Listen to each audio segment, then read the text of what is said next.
Salut, c'est David, c'est Snipe et aujourd'hui je suis avec Adrien Arnaud qui est un humoriste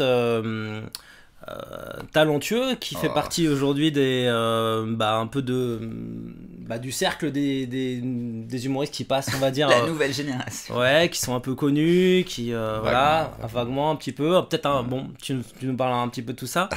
Et qui va nous parler un peu de son parcours, qui va nous expliquer un peu comment il a commencé. Voilà, j'ai envie de faire ce podcast parce qu'il a un parcours qui est assez, qui est très intéressant il est parti de zéro et en très vite en fait. Il a été amené à gagner des concours d'humour, à faire le festival de Montreux, à passer au Jamel Comedy Club, et ça en laps de temps assez court. Et donc voilà, je me disais que c'était intéressant de l'inviter sur ma chaîne. Alors bonjour Adrien et bienvenue. Salut, j'ai le droit de dire David. Ouais, bien sûr. Je sais que t'as un pseudo. Ouais, bien Salut sûr. David, c'est un plaisir. Merci de m'accueillir chez toi, dans ton humble demeure. Alors Adrien, justement, parle-nous un petit peu de tes débuts. Comment t'as commencé déjà? Pourquoi t'as eu envie de faire ce métier d'humoriste? Qu'est-ce qui t'a donné envie de faire ça? Et raconte-nous un peu vraiment tes débuts et comment t'as réussi à un moment donné, entre guillemets, à en faire un métier, quoi, à en vivre. En gros, je faisais de la musique avant et ça marchait pas trop. C'est-à-dire que j'ai commencé à jouer dans des groupes à 14 ans et vers 25-26 ans, j'ai fait bon, ça marche pas, j'arrive pas à rentrer dans cette industrie, je comprends pas comment ça marche. Ça ressemblait à une forme d'échec. Au bout d'un moment, j'ai dit bon, qu'est-ce que je peux faire d'autre? Et il se trouve que j'étais vraiment obsédé par le stand-up américain à l'époque. Genre, je regardais ça sur YouTube toute la journée. Et je me suis dit, bon, je crois que si je suis obsédé par quelque chose, je peux a priori le faire correctement. Juste par obsession, quoi. Et après, j'ai regardé ce qui était possible en France. Est-ce que tu peux jouer? Quels étaient les open mic possibles? Quelles étaient les opportunités de carrière? Et je me suis dit, bon, je crois que ça vaut le coup. J'aime bien écrire. Je suis assez marrant quand je raconte des conneries. Je suis déjà monté sur scène. J'ai déjà une expérience dans l'industrie du spectacle qui va me permettre de moins faire d'erreurs que la première fois. Et je me suis dit, allons-y. Et ensuite, ça a pris peut-être 2 ans de vraiment open mic, des plateaux un peu sombres où t'es vraiment dans des caves et il y a 8 personnes et toi t'es pas encore drôle et t'as pas encore vraiment les vannes. Et ça a duré au moins 2 ans où il faut vraiment y croire sur presque. C'est presque tu te mens à toi-même que ça se passe bien, quoi, tu vois. Alors qu'en fait, non, mais c'est tellement incroyable comme expérience d'être sur scène que de toute façon t'apprends quelque chose et l'expérience est assez fascinante pour que l'échec soit pas rédhibitoire au début si t'es vraiment passionné. Et donc au bout de 2 ans, j'ai commencé à avoir peut-être 10 minutes qui cartonnaient vraiment partout où je les faisais. Et là on a commencé à m'inviter un peu partout. Voilà. Et, D'accord. Et pendant ces 2 ans, alors du coup, toi, comment t'as démarré complètement? Tu as commencé par écrire, non? C'est ça, j'ai fait ce que j'avais tout le monde écouté. a fait, j'ai tapé dans Google scène ouverte Scène Paris ouverte? et tu tombes Ouais, sur le site d'Alex Nguyen. ouais. Ça liste avec toutes les scènes ouvertes et je crois que le premier truc que j'ai fait c'était le Changeman à l'époque. Le C'était Shinchman un, Comedy Club, ouais. C'était un truc qui était à Vermenil-Montant à Paris dans le 20e, je crois, 19e. Et en gros, n'importe qui pouvait jouer. T'appelais une vieille dame qui s'appelait Françoise qui s'occupait de tout ça, qui est, qui est la mère de l'acteur Aurélien Wick, il me semble, c'est ça? Ouais.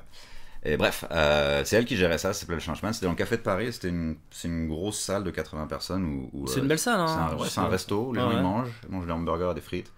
Et ils regardent tes blagues, ce qui pour moi me parlait assez parce que ça ressemble beaucoup au comedy club américain en fait. Le truc où tu. C'est même les strip clubs, tu peux manger des frites pendant que tu regardes. Ouais. C'est, tout est un restaurant là-bas, tu vois. Et donc c'est là que j'ai commencé et il y a. Ouais, il y en avait deux, trois autres. Il y avait le sous-gymnase à l'époque, c'était le grenier du théâtre du gymnase. Il y avait le Paname. Le Paname, moi, j'y joue encore, mais à l'époque, il voulait de moi que à 18h, où c'est le labo du rire, Ouais. où c'est les débutants qui galèrent pendant 3-4 minutes en espérant limiter à peu les dégâts. Ça, c'était les 2 premières années où, quasiment la première année, moi je dis à tous les gens qui débutent maintenant, faut pas s'inquiéter si t'arrives pas à trouver de plan, parce que moi, la première année, j'ai joué 20 fois quasiment, c'est pas beaucoup du tout. C'est Mhm. ce que je fais en 2 semaines maintenant, quoi. Ouais. Et deuxième année, un peu plus. Et en fait, c'est surtout que mon premier but, c'était de pouvoir, au fur et à mesure, développer au moins entre 5 et 10 minutes de trucs où à chaque fois que je parle, ça marche quasiment 9 fois sur 10 dans 9 plateaux sur 10. Ça m'a pris 2 ans. Et une fois que tu as ça, on va t'inviter partout, en fait. Mhm. Il y a un mec en ce moment qui a fait un peu la même chose qui s'appelle Paul Mirabel qui commence à tourner un peu dans Paris parce qu'il a vraiment designé 10 minutes où c'est un bulldozer en fait le truc. Il a pas forcément. Le but après c'est d'être capable de faire ça sur 1 heure. Oui. Mais au début, voilà. Ça, après, c'est le passage spectacle. C'est-à-dire que il te faut 5-10 minutes pour te faire connaître et pour tourner et pour te faire connaître. C'est aussi pour apprendre. Pour apprendre le métier. Moi, personnellement, j'avais jamais parlé en public avant. J'étais juste monté sur scène pour faire de la musique. Mais tu sais, je jouais de la basse et c'était des groupes un peu bruyants. Donc en gros, t'es là, il y a 5 potes, tu cours, tu sautes partout. Tu rates des notes, on s'en fout. C'est un peu le bordel. Même si les gens kiffent pas, tu t'en rends pas vraiment compte parce que de toute façon, ils applaudissent quand même à la fin. C'est pas aussi précis, ça a pas besoin d'être aussi précis. Ouais, et puis si les gens t'aiment pas, tu montes le son et tu fais je vous en merde. Tu vois, et tu peux pas forcément faire ça en humour, t'es tout seul et t'es dans ta merde, quoi. Et moi, le fait que tout le monde me regarde, rien que de voir tous les regards congrégationnés vers moi, c'était déjà une angoisse, tu vois. Et le fait de parler en public, je suis un mec un peu chelou, mais j'ai envie de parler à des gens qui sont un peu la populace, c'est qu'il y a un lien. Donc fallait aussi que je commence à parler un peu comme un être humain. Au début, je disais vraiment n'importe quoi, et je partais du principe que tout le monde pensait comme moi et allait être d'accord, alors qu'en fait, les gens me regardaient, qu'est-ce qu'il raconte. Et il y a un travail d'adaptation quand tu parles à des gens, l'oration, l'éloquence, c'est des notions comme ça, que tu essaies de développer au fur et à mesure, mais au début, j'avais énormément d'anxiété, et c'est vrai que c'est dur de le masquer quand tu es sur scène. Tu transpires, t'as peur, ça se voit, tu bafouilles. Et c'est aussi de tout ça qu'il fallait que je me débarrasse les premières années. Ouais, parce que t'es pas quelqu'un d'extraverti dans la vie privée, donc t'as dû faire un effort particulier par rapport à ça. Ouais, bah je peux être là. En gros, j'essayais d'être ce que je suis quand je suis un peu bourré avec des potes dans un bar, quoi, où je suis genre à l'aise, je raconte des conneries, et comment j'arrive à le faire sobre devant des gens que je connais pas, quoi, et avec un texte qui est préécrit. Et ouais, non, c'est aussi ça qui a pris du temps. Et comment tu t'es formé? Est-ce que tu t'es formé un peu? Enfin, t'as eu des... Comment dire Bah, il y a des cours, il y a des formations qui existent. Moi ma formation, je l'ai faite moi-même. Ouais. Un peu comme j'avais fait avec la musique, où j'avais appris tout. Enfin, tu sais, et surtout maintenant avec Internet, tu peux vraiment apprendre tout. Il y a des tutoriels. Là, en l'occurrence, pour le stand-up. Pour le stand-up, ouais. Est-ce que t'as eu... C'était pas les tutoriels. En fait, est-ce que t'as appris un peu de technique, je veux dire, de stand-up parce que tu vois, il y a quand même des trucs. Oui. Bah, en fait, mon école. Faire rire tous les temps. Au lieu d'aller à l'école pour ça, je me suis dit, non, je vais juste trouver toutes les interviews de tous les humoristes américains dont je suis fan. Ouais. Et certains français aussi. D'accord. Et un mélange de regarder leur travail et de découvrir un peu ce qu'était cette culture, et en même temps d'écouter leurs interviews où ils te racontent eux-mêmes leurs histoires, leurs débuts, et alors, les trucs qu'ils ont appris, les règles, ce que tu peux dire, pas dire, les réflexes quand t'as des problèmes. Enfin, il y a plein de mini-solutions comme dans n'importe quel métier, il y a des hacks, quoi, tu vois, des tips. Et je crois que ça a été un peu ça mon école, quoi. Mélanger ça plus le fait d'aller de plus en plus jouer, faire des open mic un peu claqués dans des caves de bar. C'était un mélange de théorie et de pratique, quoi. Et je pense que c'est comme ça que c'est comme ça que j'ai avancé et que j'ai appris un peu comment le faire. Donc avec des interviews et en regardant les humoristes qui t'inspirent. Ouais. Et ensuite en allant moi-même jouer, tester, en créant moi-même mes propres expériences, t'as vraiment le package total, en fait. Ouais, voilà, après tu peux ajuster. Ouais. Et au niveau de l'écriture, au niveau de... Bon, moi, c'est vrai que quand je me suis intéressé au stand-up, pour compter spectateurs, t'as pas forcément conscience que le stand-up, c'est très écrit, parce que, effectivement, on a l'impression que c'est un pote qui te parle, et comme tu dis, un pote de soirée qui sort des trucs. Tu sais que c'est un peu pour ça que le milieu du théâtre nous méprise. Ouais. C'est parce qu'on voit le travail, on voit la mise en scène, et nous, si c'est bien fait... On n'en sent pas. On n'est pas censé ressentir que c'est écrit, alors qu'en fait, en réalité... Il y a des gens qui voient vraiment que ça, donc ils se font avoir. C'est comme quand tu vois un guitariste qui fait un solo de ouf, mais il bouge que 2 doigts, et tu fais, mais comment c'est possible de faire toutes ces notes en bougeant si peu? Mais nous, c'est un peu ça. C'est qu'on a l'impression qu'on se branle. Ouais, c'est ça. Il y a des humoristes qui donnent vraiment l'impression juste de parler à des potes. On se demande même s'ils ont préparé un truc, alors qu'en fait, tout est super préparé. Absolument. Et ça permet aussi c'est aussi pour ça que des gens du public, en général, que ce soit même dans la salle ou sur Internet, beaucoup de gens pensent que c'est très simple ce qu'on fait, parce que, justement, si c'est bien fait, ça sonne juste comme un mec qui parle. Ouais. Et du coup, il y a plein de gens qui font, moi aussi, je peux le faire. Mais c'est assez facile de leur dire, bah vas-y, c'est ça. Je prends même pas mal. Il y a des gamins, c'est ça. Il y a déjà des gamins qui sont venus me voir, genre, comment on fait, parce que moi je pense que je suis plus drôle que toi. Et tu sais, je le prends pas mal, en fait. Je me dis, tu sais que si c'est vrai, j'espère que t'as raison, hein, j'espère que. Et donc vas-y, essaye, et tu vas voir. Parce que c'est vrai que c'est pas toujours facile. Et au niveau des sujets que t'abordes, alors est-ce que t'as vu qu'il y avait des sujets qui étaient tu sais que dans l'humour, toi t'es arrivé donc en 2012, quand t'as commencé, et c'était une période qui était un petit peu difficile par rapport au fait que tout cas, on commençait à dire qu'on pouvait pas rire de tout, et qu'il y avait des sujets qu'il fallait pas aborder. Bon, et c'était que surtout toi, tu l'as Dieudonné. ressenti, ouais, Dieudonné. Mais... Il y avait vraiment que ça. Après, le reste, de temps en temps, il y a un Bigard ou un Team Seed qui fait une vanne un peu beauf, et puis là, on lui dit, oh là, pas bien. Et puis, je sais pas, Team Seed, il avait eu des problèmes, mais c'était en 80, Ah les bon? années 90, il avait fait une vanne sur les trisomiques, et ça a fait tout un tollé. Il avait dû s'excuser, donner de l'argent à des assos et tout. Euh, non, à l'époque, c'est-à-dire que Toi, t'as pas ressenti ça? Tu t'es senti assez libre, quoi, je veux dire. non, et puis faut voir comment il a attaqué le sujet, Dieudonné. Hein, c'est pas, Oui. il y est allé un peu en troll, il y est pas allé de manière sensible et intelligente. Vraiment, il est vraiment allé en mode ah ça j'ai pas le droit de le dire, bah allez vous faire enculer. Donc forcément quand il va en mode bulldozer, il y a forcément des gens qui vont pas être contents quoi. Il aurait pu aussi y aller de manière Ouais. avec des sabots un Ouais. peu moins lourds. Parce que les débats qu'il voudrait lancer peuvent être intéressants à avoir, mais il veut pas vraiment les avoir en fait. Il est plus là pour. J'ai trouvé que c'était beaucoup dans l'agression et que du coup je me sentais pas vraiment concerné par cette censure-là parce que même si je voulais parler d'Israël, je pense que je dirais des trucs qui me feraient pas avoir des problèmes. Tu vois. Dans Ouais. le pire des cas, j'aurais des discussions un peu houleuses, mais lui il était vraiment en mode troll quoi. Tu vois. Et d'ailleurs, dans le prolongement de ça, euh, comment dire, est-ce que des fois, tu sais qu'il y a des choses qui font, il y a des thèmes qui font rire certaines personnes, pas d'autres. Ça, c'est compliqué. Hein. Je sais que enfin, quand tu commences, t'as plein de gens différents qui viennent te voir en spectacle la- et tu sais pas qui vient. C'est Le vraiment premier truc que j'ai très dû apprendre. aléatoire. Donc il faut que tu maîtrises. Enfin, ce qui est compliqué un peu, c'est, j'ai envie de dire, comment est-ce que au bout d'un moment, comment est-ce que tu rends l'imprévisible des spectateurs, surtout sur les passages de 5 minutes où vraiment t'as un peu le tout venant. C'est pas ton public, les gens ne te connaissent pas forcément. Tu sais, il y a encore des soirs où j'ai pas la solution. Voilà.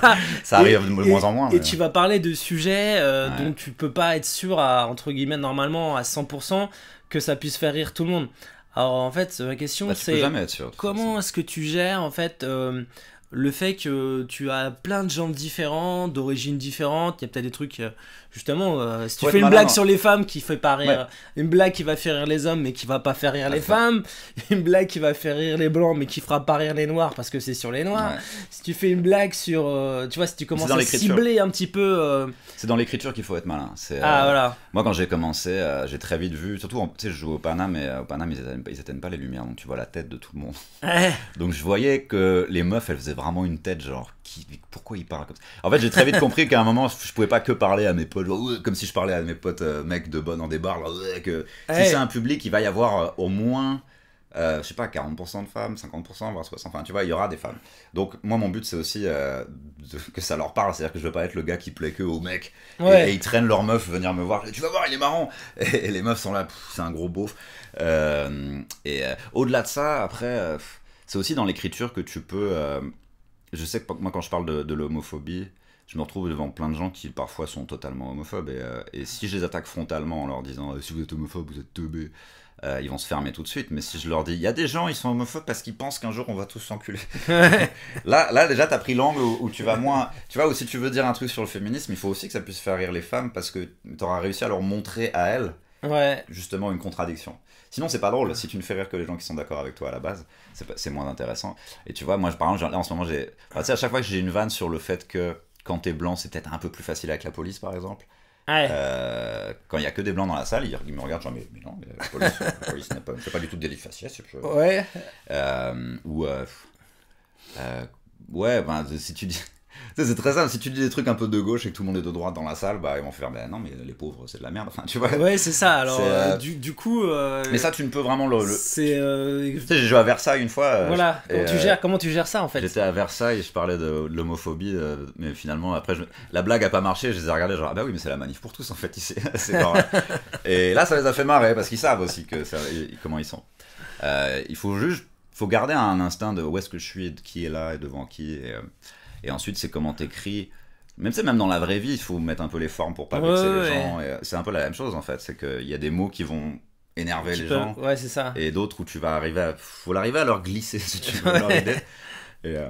Et c'est aussi un défi qui est C'est intéressant montrer, parce que... montrer les. Moi, je sais plus, Ouais, il y avait parce un que- humoriste qui disait montrer les conneries un peu, Ouais. s'appuyer sur la connerie, les incohérences, tu dis. Parce que c'est pas non plus mon but de... Tu vois, c'est ce que j'aimais pas dans Dieudonné, c'est que finalement, il ne parle que pour des gens qui partagent à 100% sa vision du monde, et que si t'es pas d'accord avec lui, tu te sens un peu exclu. Et ça peut être dans l'autre sens, Ouais. ça peut être une meuf qui va arriver et dire que des trucs féministes avec la novlangue de mademoiselle.com. Ouais, tu et dis là- elle est féministe, du coup, toi, si t'es pas féministe, tu te sens pas. Tu peux pas rire parce qu'il faut qu'il y ait. Mais c'est vraiment basé Rire, sur c'est les mots. validé. Ouais. C'est pas forcément les idées. Les idées sont intéressantes, mais c'est parfois juste le langage qui est employé. Tu vois, quand tu commences à dire racisé, tu sais, des mots comme ça. Même le patriarcat, moi je sais ce que c'est le patriarcat, mais si Ouais. t'arrives sur scène devant des gens qui regardent, tu sais, qu'on travaille toute la journée, qui regardent Hanouna comme des zombies, et après tu leur parles de ça. T'aurais pu les convaincre en employant d'autres mots, tu vois. Si je parle d'internet à ma grand-mère, je vais pas dire hey, streaming, wifi. Non, Ouais, t'essaies de lui ouais. expliquer un peu avec ces mots, avec ces mots. Avec leurs mots ouais. à eux, en fait. Et, Pour créer de la connexion, parce que ce qui est peut-être difficile dans l'art du stand-up, c'est de créer de la connexion avec des gens, Ouais. Justement, qui ne partagent pas forcément tes Là, idées. là où mais ça c'est moi je pars toujours du principe par contre que j'écris pour des adultes et là où je me justifie pas et où j'ai aucune excuse à donner, c'est ce que je fais, c'est pas familial Ouais. donc s'il y a des gens qui attendaient ça, là c'est pas mon problème, là c'est D'accord. vous aviez qu'à comprendre que le divertissement en France c'est pas que pour toute la famille. C'est vrai qu'on a Mm. habitué les gens à la plupart des comédies sont pour tout le monde, enfin le but c'est que tout le monde puisse y aller, comme ça tu vends le plus de billets possible. Ouais. Mais moi ça m'intéresse pas dans le métier qu'on fait, c'est vraiment ça tu dis plus grand chose d'intéressant si tu parles pour des gens qui sont avec leurs enfants de 8 ans, quoi, tu vois. Bah justement, ouais, j'ai vu que t'as pris le parti pris. Enfin, t'as beaucoup de sketchs au début qui sont autour un peu du cul, justement, ou décomplexés, on va dire. Ouais, voilà, c'est ça.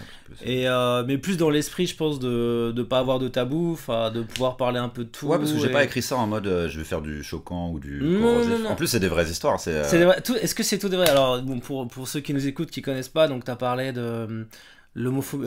Pardon. Je parle de mon frère qui est de gay. ton frère qui est gay. Ouais. C'est vrai ça? Oh, ou tu oui, l'as- mais c'est si les vrai. gens ils pensent que c'est genre Ah, des Fight fois on Club. sait pas, ouais, non, honnêtement, moi quand j'ai regardé le sketch, je me suis dit est-ce que c'est vrai ou Je pense est-ce que j'ai qu'il a inventé inventé ça un pour frère faire gay. rire, tu vois? Ce serait chaud, Non, quand c'est même. vrai, t'as vraiment un frère gay, d'accord, c'est des vraies Je histoires. pense que c'est d'accord. moi en fait, les gens, et que j'essaye de dire c'est un frère. Ouais, un frère gay, on se dit ce qui. Non, ouais. j'ai vraiment un frère gay. D'accord, donc c'est des vrais trucs. Et Parce que c'est assez trash, tu parles beaucoup de ta famille, et les pauvres, ça va, ils se sentent pas trop égratinés. non, parce qu'ils sont trop contents en fait. C'est vrai. Tu crois qu'ils ont pas un ego un peu?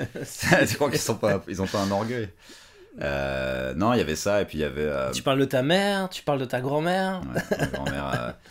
Grand-mère raciste, l'idée c'est que tout le monde sait que les grand-mères sont racistes, donc c'est presque bizarre que j'ai été le premier à dire que. Ça, c'est ma ça, grand-mère- c'est un vrai truc, ça, c'est un. Non, tu l'as. Tu penses vraiment que ma grand-mère est pas Non, raciste? je sais pas, non. Non, la vérité Non, c'est elle que. pourrait l'être un petit peu, ouais, bon.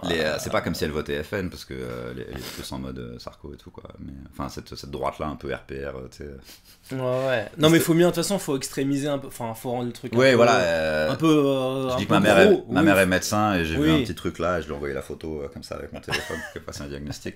Non, c'est que des vraies histoires. Après, c'est vrai que les gens ils voient ça comme du vulgaire, mais c'est parce qu'ils ont aussi une image de ce qui est censé être l'humour que je trouve un peu dépassée sur. Faut absolument dénoncer, mais pour moi dénoncer ça veut dire quoi? Ça veut dire t'as écrit 3 jeux de mots sur Macron et t'attaques le pouvoir, mais ça veut c'est pour moi c'est des notions très prétentieuses c'est fait pour que nous on puisse se dire mais moi j'attaque les vraies choses, je parle Ouais. du gouvernement, je parle de machin, mais en fait tu changes rien. Tu changes rien. Macron il entend pas ta vanne et après il se met en boule genre oh mon dieu il m'a Ouais. défoncé. Et il y a des gens qui pensent ou alors que si t'es pas un des proches surécrit avec des mots très compliqués, que forcément t'es un gros beauf. Et tu sais, moi en fait, le but c'était vraiment de parler exactement comment je parle dans la vraie vie. Et des fois, je parle mal. Je parle pas comme un. Enfin, je parle comme un humain, c'est-à-dire que des fois, je vais parler à la limite semi-Kaira, tu vois, puis des fois, ça va être des mots un peu compliqués, puis c'est ce mélange-là qui m'intéressait. Donc, c'est vrai que le fait de me dire, ouais, bah. Une fois, il y a un gars, il s'est branlé devant moi dans le métro, et les gens font oh, c'est choquant. Je fais déjà, je t'emmerde parce que ça m'est vraiment arrivé. C'est vrai. Et, Ouais. ouais. Non, mais en fait, les histoires que tu racontes, on se dit, c'est pas. On se Il y dit, a un c'est truc- pas. il y a un On se truc- dit, c'est pas possible, ça va tellement loin qu'il les a inventés. Il y a un truc sur ma tête qui fait que les gens ils viennent me saouler des fois. C'est vrai. Ouais. D'accord. Non, mais c'est marrant. Bah, en même temps, tu te montres. Ouais, c'est. Enfin, les deux buts c'était pas de me dire ah je peux pas écrire ça, mais après je me suis pas forcé à écrire des trucs de cul, ou je me suis pas forcé à dire des trucs un peu choquants pour être choquant quoi. C'est vrai quand j'ai commencé ma vie était vraiment genre merdique. Genre, Ah ouais. Ouais, j'étais pas un bon jeune, c'est-à-dire que l'adolescence c'était galère, après j'ai pas réussi à être un jeune cool de Paris qui travaille en boîte. Enfin, Ouais. moi on voulait pas de moi nulle part, ouais, je vivais dans un enfin C'est un peu plus propre chez moi maintenant, mais à l'époque c'était vraiment genre dégueulasse. Je Non. voulais décrire ce quotidien un peu du mec, j'avais quoi, 25 ans à l'époque, ça marche. Enfin, tu sais, ça marchait pas quoi, tout ce que je faisais, ce que j'entreprenais, t'as l'impression que t'es censé faire mieux que ce que tu fais. Enfin, c'est ça que je voulais décrire, c'était une condition un peu merdique. Sans pour autant me plaindre trop, mais de décrire. Enfin, mon cerveau il était rempli de trucs un peu malsains. Bah, ça crée plus de connexion aussi quand tu te montres ce qui va pas, enfin, quand tu parles un peu de tes galères. Ouais. C'est quand même, enfin, les gens ont plus envie de prendre ton parti que quand tu parles que de tes succès. Enfin, je pense qu'un C'est mec pas intéressant de toute façon. un mec qui dirait j'ai tout réussi, j'ai eu 3 Oscars, ma vie elle est géniale, j'ai une Porsche, une voiture magnifique et je fais 4 fois le tour du monde. Il y en a qui font ça et ça me dégoûte. En fait, tu vois ce que je veux dire, Et là, tu vas t'attacher à quelqu'un qui y a un gars, il dit raconte- ma vie est parfaite, vous êtes tous des merdes quoi, parce que enfin, je pense qu'il faut aussi justement C'est ce que les humoristes, quand ils deviennent connus, commencent à faire quand tu les revois. Et en fait, eux, ils se disent il faut que je parle de ce que je connais. Et donc, ils disent bah, je vais raconter ma vie de riche. ma vie de... Et en fait, on s'en bat un peu les couilles. Ou des mecs qui parlent de leur. Il y a Ouais, il y a un peu gars que je bon. nommerai pas qui a un truc de 12 minutes où en gros il a un plan à 3 avec 2 meufs et à la fin il fait elles ont joui, mais on s'est jamais rappelé parce qu'elles ont un mec et je respecte. C'est genre- Ouais, c'est difficile de se connecter. C'est quoi le message? C'est qu'il faut vraiment coucher avec toi en fait, c'est que c'est trop bien. Ouais, C'est ça que tu dis aux gens. Et là, elles étaient 2 et je les ai fait jouer toutes les 2 et bonne soirée. Ouais. C'est une pub en fait, c'est une pub pour ta tub. Ouais, c'est ça, ça crée pas de. c'est pas intéressant. Je pense que même si ta vie elle est géniale, je pense qu'il faut aller chercher un peu. Enfin, pour que les gens se connectent, il faut Ouais. que tu parles un peu de. Faut que ça ait l'air vrai quoi. Donc. Sinon, c'est genre, je parlais à mon chauffeur ce matin. Mon cuisinier me disait. Et du coup, alors, t'as fait, en plus, enfin là dernièrement, t'as voyagé aussi beaucoup. Enfin, t'as fait du stand-up dans pas mal de pays. Je crois, t'es allé à Montréal. T'as joué avec Shirley Soignon, je crois. C'est ça, Ouais, en gros. en duo. T'es allé à Los Angeles. T'es allé aussi Ouais. en Corée du Sud. Enfin, Je sais pas, t'as New fait York, Londres, ouais. et t'es allé faire du stand-up là-bas. Ouais. Enfin, t'es allé pas pour faire du tourisme, mais enfin Bah, aussi, en fait, mais New York et Los Angeles, c'était si tu veux vraiment installer quelque chose là-bas en tant que carrière en anglophone, il faut rester un peu plus longtemps que ce que je suis resté. Donc c'était aussi du tourisme, mais en fait, là, ce qui est cool dans le stand-up, c'est que même si je vais visiter genre Tokyo, je peux probablement jouer quelque part à un moment Ah ouais. dans des expats ou des touristes, que ce soit en français ou en anglais. Et c'est ça qui est intéressant. C'est aussi parce que quand j'ai commencé en français, je me suis dit, comme je suis fan du stand-up américain et que je suis vraiment bilingue et qu'il y a moyen de jouer en anglais à Paris, je me suis dit on va faire les deux en parallèle. Ça m'a beaucoup aidé aussi, parce que ça m'a permis c'est-à-dire que d'écrire t'as des commencé à jouer en anglais à Paris aussi, c'est trucs. ça? En même temps que j'ai commencé En français, anglais, quasiment. en français. Ouais. Où c'est qu'on joue en anglais à Il n'y Paris? avait pas grand chose, mais il y a Sébastien Marx à une soirée, il y en a une autre sur le Jardin Sauvage, il y en a une au Paname le mardi. C'est pas énorme, mais tu Ah peux. d'accord, il y a quelques scènes Ouais, en tu anglais. peux jouer une fois par semaine en anglais si tu te débrouilles bien. Et c'était intéressant parce que ça m'a aussi fait écrire dans une autre langue, donc je trouvais d'autres idées, puis après tu traduis l'un dans l'autre et ça crée plus de possibilités, quoi. Ah ouais. Et alors, est-ce que c'est plus facile de faire rire en anglais ou en français? C'est pareil. c'est plus c'est de quoi, la pratique en fait. Je suis meilleur en français parce que j'ai vraiment beaucoup plus de soirs. Enfin, tous les soirs, je joue en français, alors que l'anglais, j'ai pas vraiment. Si tu veux vraiment être bon dans le stand-up, il faut vraiment pouvoir jouer tous les jours à un moment. Et en français, c'est le cas, et en anglais, c'est moins le cas, donc j'avance un peu moins vite. Mais le plaisir est là, et puis c'est toujours fun de se dire. Parce que l'anglais, c'est pas genre le rêve américain ou quoi, c'est aussi que ça t'ouvre au reste du monde. Tu peux jouer en Inde, tu peux jouer. La Corée du Sud, c'était basé sur le fait que je joue en anglais. Ah oui, d'accord, On m'a ouais. invité pour jouer en anglais là-bas. On t'a invité en Corée du Sud? Ouais, c'était le festival de Montreux qui était partenaire avec un autre festival là-bas. Et Ah ouais, d'accord, ok. ils cherchaient des humoristes, et ils m'ont appelé moi, c'était cool. Et parce que par exemple. Et c'est comme ça que je connais des gens, tu sais, des gens du Daily Show avec qui j'ai joué parfois. Dans Daily le Show? Enfin, tu sais, les trucs un peu à l'américaine où ils se moquent de Trump. Ah d'accord. Il y a des humoristes, genre semi-connus aux États-Unis, au moins de la communauté des humoristes, que j'ai croisés, avec qui j'ai fait des spectacles.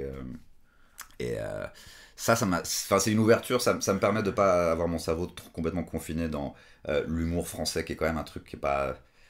Enfin, tu vois, Ouais. tu vois, les Japonais, ils sont bons en sushi, ils sont moins bons dans d'autres trucs. Nous, on fait bien certains trucs, et puis bon, bah, le divertissement, c'est pas forcément nous qui sommes à la pointe. Tu vois, donc c'est important De s'ouvrir plus, ouais. tu vois, et à côté de ça, les musiciens électro, ils s'intéressent à ce qui se passe en France. Il y a des trucs qu'on fait bien, tu vois. Je sais pas si t'as déjà mangé un croissant à New York, mais c'est dégueulasse. Ouais, si, ouais, c'est pas terrible. Mais du coup, justement, tu vas à New York, t'avais des contacts là-bas, c'est ça, pour jouer? Ou comment t'as fait pour... Ouais, j'avais quelques contacts, donc en général, je reste 2 semaines là-bas et je fais genre 2 trucs un peu officiels, et le reste c'est un peu des open mic parce qu'il y en a plein. Puis ça me permet, c'est un truc de communauté aussi où tu rencontres des humoristes, Oui. ça permet de rencontrer des gens partout. Voilà. Et du coup, tu changes tes sujets, enfin, par rapport au fait que tu es aux États-Unis. Enfin, est-ce que, par exemple, tu es à New York, tu vas pas avoir le même public au Paname Il y a des trucs, en fait, c'est intéressant de constater qu'il y a des trucs qui marchent partout et dans tous les pays. Et il y a t'as des vannes qui marchent partout, quoi. Ouais. Bah, tout ce qui est histoire en général, ça marche, tu vois. Même le truc du mec qui m'a mis un doigt dans le métro.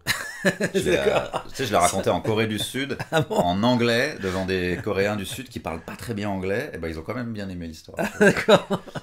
C'est possible. Après, non, mais par exemple, tout ce qui est sujet au trait au sexe, un peu universel, tu peux transposer sexe, facilement. mariage, argent, enfin tous les trucs de base quoi de la vie. Ouais. Après, dès que c'est en fait c'est plus les références qui comprennent un peu moins. Ou... En fait, la différence aussi, c'est que le stand-up en France, ça a vraiment commencé officiellement, entre guillemets, vers 2006 avec le Jamaica Comedy Club. Il y en avait quelques-uns qui faisaient ça avant.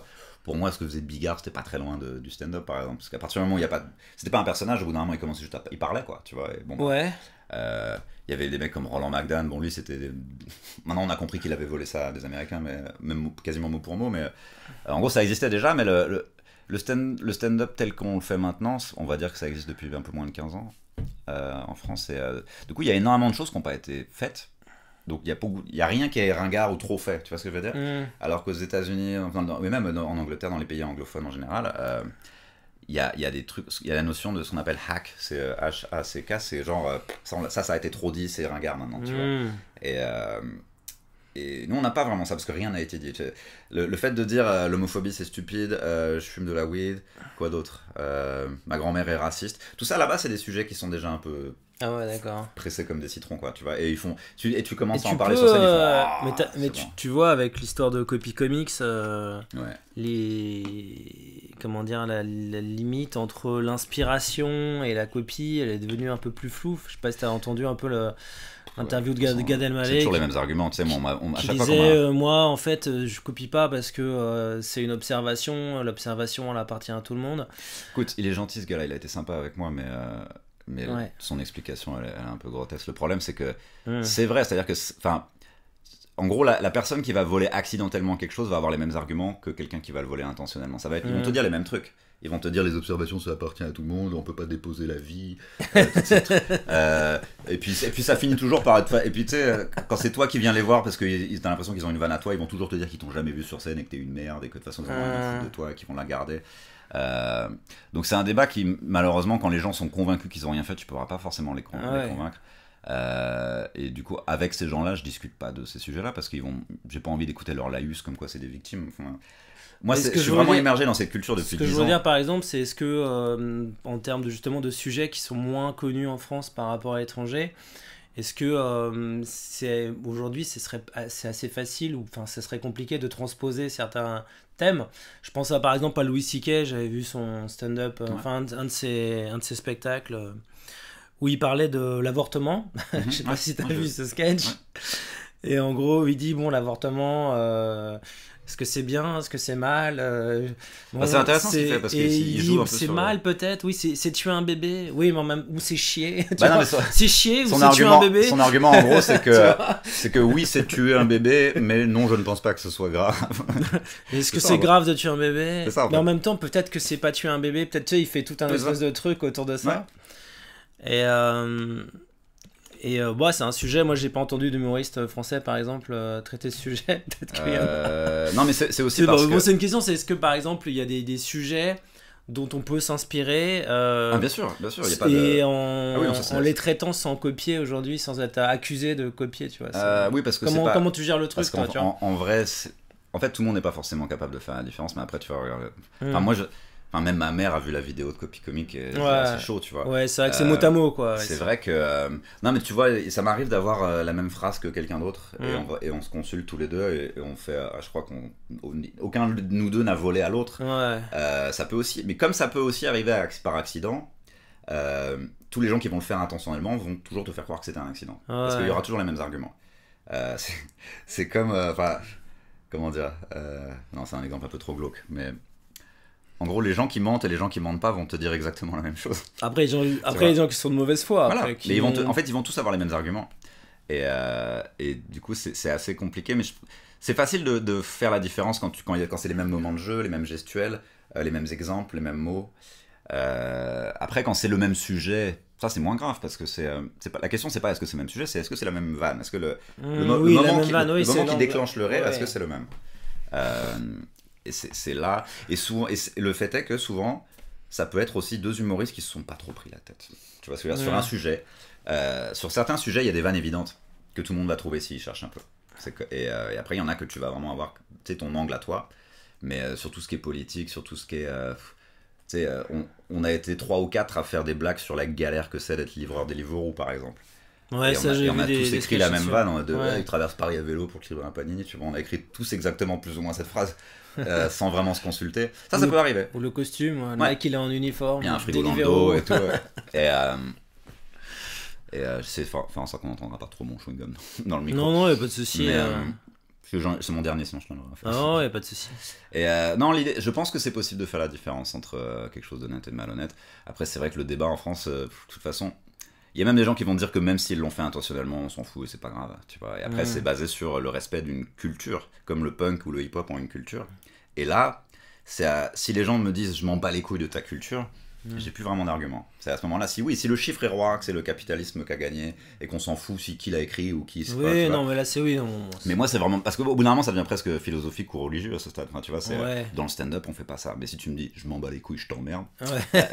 j'ai pas vraiment d'argument en vrai, tu vois. Et est-ce qu'il y a des. Est-ce que toi, le stand-up, c'est un truc qui t'a aidé à être plus drôle dans ta vie de tous les jours, un peu j'ai envie de poser des petites questions en relation un peu avec les filles et avec les interactions de la vie de tous les jours. Est-ce que le fait d'écrire, des vannes, est-ce qu'il y a des choses des fois que tu réutilises dans ta vie de tous les jours comme ça mais les gens savent pas que c'est un truc écrit, mais ça, souvent, tu le balances et puis l'idée c'est qu'ils le grillent pas, quoi. Les gens ne grillent pas, enfin les gens. Parce qu'il faut attendre que ça soit eux qui amènent le sujet et toi dans ta tête tu fais mais je suis en train d'écrire un truc là-dessus et tu vas tester ces idées.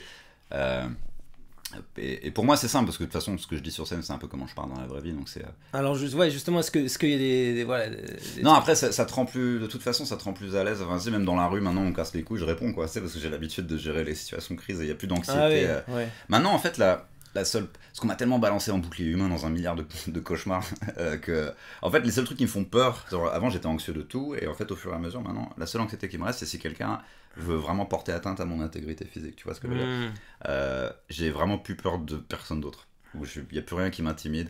C'est vraiment juste un gars qui a un gun ou un couteau qui veut me défoncer. Ça, bon, évidemment, je sais pas.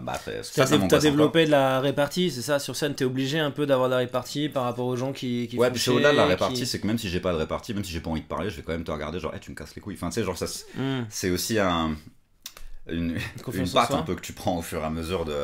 Ça suffit maintenant. Surtout, tu sais, moi, j'ai une apparence et une dégaine où globalement, les gens, ils pensent que. Enfin, je sais pas si les gens sont au courant de ça, mais que quand t'as une dégaine un peu pas très menaçante... Si t'as pas de rien, Arnaud, ils vont voir sur internet, ceux qui te connaissent pas. Oui, t'es pas... Quand t'as l'air facile à casser les couilles, ouais. les gens, ils vont... C'est-à-dire que si t'es pas un prédateur... Les gens s'attaquent plus facilement aux faibles, quoi. Voilà, c'est ça. Physiquement, et c'est vrai qu'au bout d'une trentaine d'années, tu fais, bon, ça suffit, hein. on va arrêter de me parler. Parce qu'en fait, à chaque fois, je me dis, tu me parlerais pas comme ça si je pouvais te défoncer la gueule, tu vois. Ouais. Et je me dis, est-ce qu'on peut pas se respecter tous au même niveau, tu vois. Moi, je respecte autant un mec qui peut me défoncer qu'un mec qui est plus petit que moi, tu vois. Mais il y a des gens qui te parlent mal juste parce qu'ils pensent que c'est normal de parler mal à un gars qui, de toute façon, n'a pas l'air très menaçant. Donc ça, au bout d'un moment, ouais, avec le stand-up, c'est comme... tu sais, quand tu joues de la guitare et que t'as de la corne sur les doigts, t'as un peu de la corne sur ta personnalité. C'est-à-dire qu'à force de prendre des coups, à force d'affronter le regard des autres tous les soirs, chaque soir, plusieurs fois par jour, bon, tu développes une armure qui fait que... c'est juste, t'as même plus besoin de faire d'efforts pour avoir confiance en toi, c'est juste que t'as une espèce de coque autour de toi et qui fait que t'es beaucoup plus solide, quoi, parce que t'en as déjà pris plein la gueule, en fait. Mais il y a des gens qui arrivent à atteindre ça sans faire du stand-up aussi. Ouais, non, il y a des gens qui ont confiance en eux et juste ils ont un taf, quoi, tu vois, normal. Mais moi, c'est vrai que c'est ça qui m'a aidé voilà, après, pour tout ce qui est meuf ou séduction en général, c'est vrai que c'est plus simple parce que tu développes une répartie. Mais il y a aussi des gens qui trouvent que ton sens de l'humour il est chelou, quoi, tu vois. Ouais. Le fait est que il y a beaucoup d'humour. Enfin, quand je suis aussi humoriste parce que je suis un mec globalement assez bizarre et que ça n'a pas arrangé les choses, si tu veux.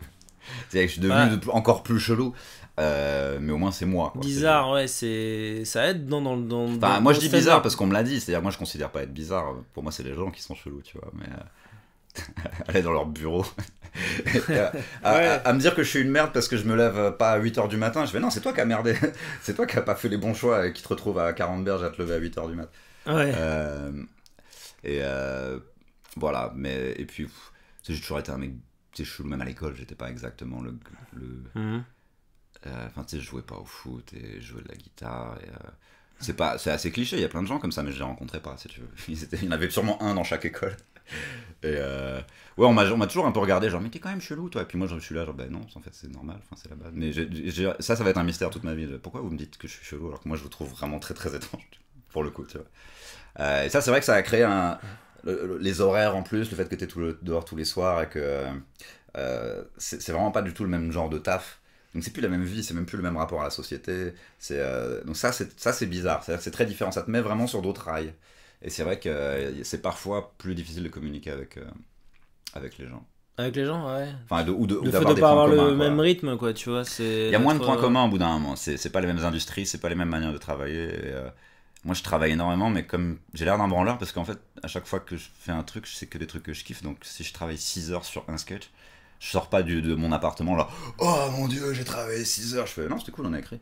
Tu vois. Et donc, la notion de labeur, elle est différente, pas vraiment ouais. là, quoi. Oui, parce que tu fais quand même quelque chose que t'aimes, ouais. donc tu travailles. Et rien que ça te met un peu à l'écart de la société, parce qu'il y a beaucoup de gens, en fait, ils souffrent. Même quand ils n'ont pas forcément des gros problèmes d'argent. Même quand je vais dans des bureaux de chaînes de télé, les gens que je croise, ils ont tous dans leur regard une espèce de terreur d'être virés, parce que leur vie entière est basée sur le salaire qu'ils gagnent tous les mois. Et surtout si t'es genre chez Canal et que tu gagnes 15 000 euros par mois, le jour où t'es viré, c'était dans la merde, parce que toute ta vie est organisée basée sur cette somme qui tombe tous les mois. Et c'est des paniques que t'as plus. Tu sais, où on peut se moquer des mecs des CSP+, qui bossent à la défense, mais finalement c'est un peu des esclaves aussi. Ils sont obligés de dire oui à leur patron pour avoir telle somme. Et rien que ça, c'est... disons que tu te sens plus libre, quoi. C'est plus un rapport à la liberté. Ouais. C'est vraiment basé là-dessus. J'ai construit toute ma vie pour être le plus libre possible, quoi. C'est-à-dire ouais, c'est un métier dans lequel t'es un peu une sorte de freelance de l'humour, je sais pas si on peut dire ça, mais j'aurais pu très bien faire t'es à ton compte, enfin c'est toi qui te représente, tu gagnes tes cachets quand tu passes oui, mais c'est mon choix à moi, parce donc que tu peux très bien faire ça comme un musicien. Mais il y a personne qui t'embauche, quoi. C'est le public, oui, tu peux, mais et il y a plein de gens qui le font, et moi c'est vraiment un choix de pas le faire. T'es en rapport direct avec le public, ouais. Je veux dire, mais en fait, regarde, quand tu commences le stand-up, au bout du premier sketch qui marche bien, on te dit bah maintenant faut signer chez une prod. Ah ouais. Et, je comprenais pas ce que ça voulait dire, alors qu'en fait c'est exactement la même chose qu'un tu deviens salarié d'une agence d'humoristes, c'est ça? C'est comme un musicien qui signe chez une maison de disques, et le principe est le même, c'est-à-dire qu'ils veulent absolument que tu sois la méga star, ils cherchent même pas à viser autre chose que et donc ils vont mettre énormément d'argent sur toi. Si t'es pas forcément prêt, ça va être beaucoup d'argent parce que c'est trop tôt, donc ça va être un cash misère. Ils vont pas forcément récupérer ils mettent de l'argent en communication, en pub, en colonne Maurice, tout ça, spot télé, salle, spot, ouais, c'est ça, ils te mettent en avant, quoi. C'est des gens qui vont mettre beaucoup d'argent sur toi, et si ça marche pas, t'es un peu leur pute après, tu vois, tu leur dois, et ils ont des attentes, et ça, peut-être que je le ferai à un moment quand j'aurai moi-même construit mon truc, et à ce moment-là j'aurai plus besoin de partenaires. Mais je voulais pas être ce gars-là parce que j'en connais plein, ils signent au bout de 2 ans de stand-up, ils sont pas du tout prêts. Farid, je crois qu'il est dans une agence. Oui, il a un agent, non? Ouais, JMB. Ouais. JMD Productions, c'est une des plus grosses boîtes de prod. Il y a Olympia Prod. En fait, c'est comme des labels de musique. Ouais. Mais ils fonctionnent de la même manière. Et si t'es prêt au moment où ils te signent et que ce qu'ils peuvent te proposer et ce dont tu as besoin, c'est parfait. Mais il y a aussi des fois des gens qui signent parce qu'ils se sentent un peu obligés. C'est comme les gens qui vont à la fac après le bac, genre oh, je vais faire psycho. Et c'est pareil, ouais, je vais signer avec une prod, on sait pas. Et en fait. L'avantage, c'est que t'as de l'argent tout de suite, c'est ça. Pas vraiment. Non, d'accord. C'est quoi, c'est des contrats avec des pourcentages sur les ventes Non, il y a des gens qui te filent de l'argent, mais de toute façon, c'est comme en maison dit, si on file de l'argent, c'est pas vraiment ton argent, c'est une avance sur recette. Ce qu'ils peuvent, c'est te garantir un revenu minimum. J'ai vu des contrats comme ça où ils disent si tu signes avec nous, même si on fait pas de blé cette année-là, tu gagnes quand même 25 000 € dans l'année au moins pour pas mourir de faim, quoi. Ça existe. Après, non, c'est plus. Mais après, tu dépends d'eux, c'est-à-dire que même tu peux pas écrire ce que tu veux. il faut que tu vas dans t'écris, toutes les tu peux émissions. pas, voilà, faut que tu fasses quelque chose de. Tu vois, on demande qu'à en rire, je sais pas si tu te souviens de cette émission. Oui, bah. C'était, en fait, aucun humoriste voulait vraiment y aller. Il y en a peut-être un ou deux qui étaient contents, mais les autres, D'accord. ils étaient vraiment poussés. C'est une émission que j'ai trouvé un peu horrible dans la manière dont, C'était horrible. Ouais. dont ils traitaient les humoristes, dans le sens C'était où affreux. le fait de noter, de Ouais. dire bon, tu vas me faire un sketch là-dessus, t'as 5 minutes pour Ouais, le non, faire. Et Et bah, j'ai trouvé que c'était un peu de la merde. ils sont même pas humoristes en plus. Ta c'est des mise en producteurs. scène, c'est pourri, C'est ça. et en plus, j'aime pas ta gueule. C'est ça. Et Vous êtes vraiment pas fait pour ce métier. Et casse-toi. C'est ça. Tu vois, c'est horrible en fait, parce que c'est en 2 secondes, le mec il t'a humilié publiquement devant la France entière. Non, je suis quoi. d'accord, moi j'ai jamais voulu y aller. Et sur un sujet que t'as pas choisi. Un mariage gay sur la lune. Ouais, Démerde-toi. c'est ça, Ouais. ouais. Et donc, faut que tu. Et c'est un peu le. Ah ouais, non, c'était vraiment horrible. C'est un peu les émissions combat de gladiateurs, tu sais. Et tu vois ce que je voulais dire sur les prods, c'est qu'en gros, si t'as une prod. Ouais, t'es obligé d'aller dans t'es ces obligé d'aller émissions-là, dans voilà. des S'ils te émissions disent, voilà, maintenant t'y vas, on a un contrat. Moi, je vais plus commencer moi-même pour ensuite voir le jour où j'ai plus le temps de m'occuper de tout. Ok, qu'est-ce qui me manque? Est-ce qu'il me faut un tourneur? Est-ce qu'il me faut un manager, un agent, un comptable? Ça, tu peux les avoir au bout d'un moment. Mais commencer avec directement un contrat et des attentes, ça veut dire que si tu deviens pas une star au bout de 2-3 ans, finalement, on va t'en vouloir. On va te dire, bah alors, il va falloir faire un peu plus de contenu sur Instagram, et tu commences à prendre ton téléphone, à faire du fast cam sur les gilets jaunes, alors que ça te parle pas du tout à la base, parce que tu sens que t'es obligé pour être dans l'air du temps. Enfin, c'est pas la pression, quoi. C'est une mauvaise pression. J'ai vu beaucoup de mes collègues sont assez malheureux, finalement, à cause de ça. Et toi, finalement, bon, en étant indépendant, tu peux écrire. Toi, ta relation, tu la crées plus avec tu la crées avec le public, en fait, directement. L'idée, c'est de. Enfin, tu tournes dans des plateaux, et bon, c'est le public qui. C'est à l'applaudimètre et puis au cachet, enfin, comment on appelle ça, au pot. Ouais, puis j'ai fait 2-3 télé, enfin, tu sais, j'ai fait 3 fois Montreux et une fois le Jamel Comedy Club, et ça m'a permis ça m'a mis une exposition qui est pas énorme, mais parce qu'il y a rien de tout ça qui a fait un buzz, quoi, mais au moins c'était, il y a des gens qui l'ont vu, quoi. Et voilà. Mais bon, pour faire Montreux et pour passer au Jamel Comedy Club, c'est parce que t'as fait beaucoup de terrain, c'est parce que t'as fait beaucoup de scènes ouvertes, c'est parce que t'es passé. Bon, ça a pris 2-3 ans. Ouais. Voilà, tu t'es fait remarquer, t'as fait beaucoup de scènes ouvertes et que les gens, il y a des gens qui t'ont repéré, ils ont vu que ça marchait bien, et c'est comme ça que tu t'es fait finalement. Alors je crois que pour Montreux, t'avais rencontré, c'était à l'Underground, ou je sais plus, t'avais rencontré Thomas Wiesel, je sais pas, non, c'est ça. C'est lui qui s'occupe de. Je suis allé Montreux, 3 fois, c'était 3 raisons différentes. D'accord. La première fois, c'était pas vrai, c'était le Montreux, mais la petite salle, c'est un truc que ça existe même plus d'ailleurs. C'était Comédie qui faisait ça à l'époque, donc c'était le câble, donc il mettait vraiment tout et n'importe qui. Ça, c'est la première fois que je l'ai fait. C'était où? C'était quoi? Non, Camille. C'était. Mais c'est encore sur internet, c'est le sketch qui s'appelle Acheter du porno sur internet. Oui. Ça, c'était 2014, mon premier Montreux, ça faisait genre 2 ans que je faisais ça. Et comment t'as été invité à la première? Je crois que c'est un mec qui s'appelle Seb Melia. Seb Melia, d'accord. Qui a insisté qui a appelé les gens de Montreux pour dire, mettez-le, il est marrant et tout, c'est cool. Je le remercierai toujours pour ça. La deuxième fois, j'ai gagné un concours qui s'appelait Joke Nation, où on m'avait dit ce serait vraiment bien que tu t'inscrives. Tu sais, des fois ils ont peut-être un peu décidé que ce serait toi. Tu t'es inscrit à Joke Nation ou c'est... Ouais, mais je m'étais pas inscrit, ils m'ont dit ce serait vraiment bien que tu t'inscrives. Tu sais, en mode. C'est eux qui t'ont contacté en fait. Ouais. Donc ils t'ont repéré sur des plateaux d'humoristes. Ouais.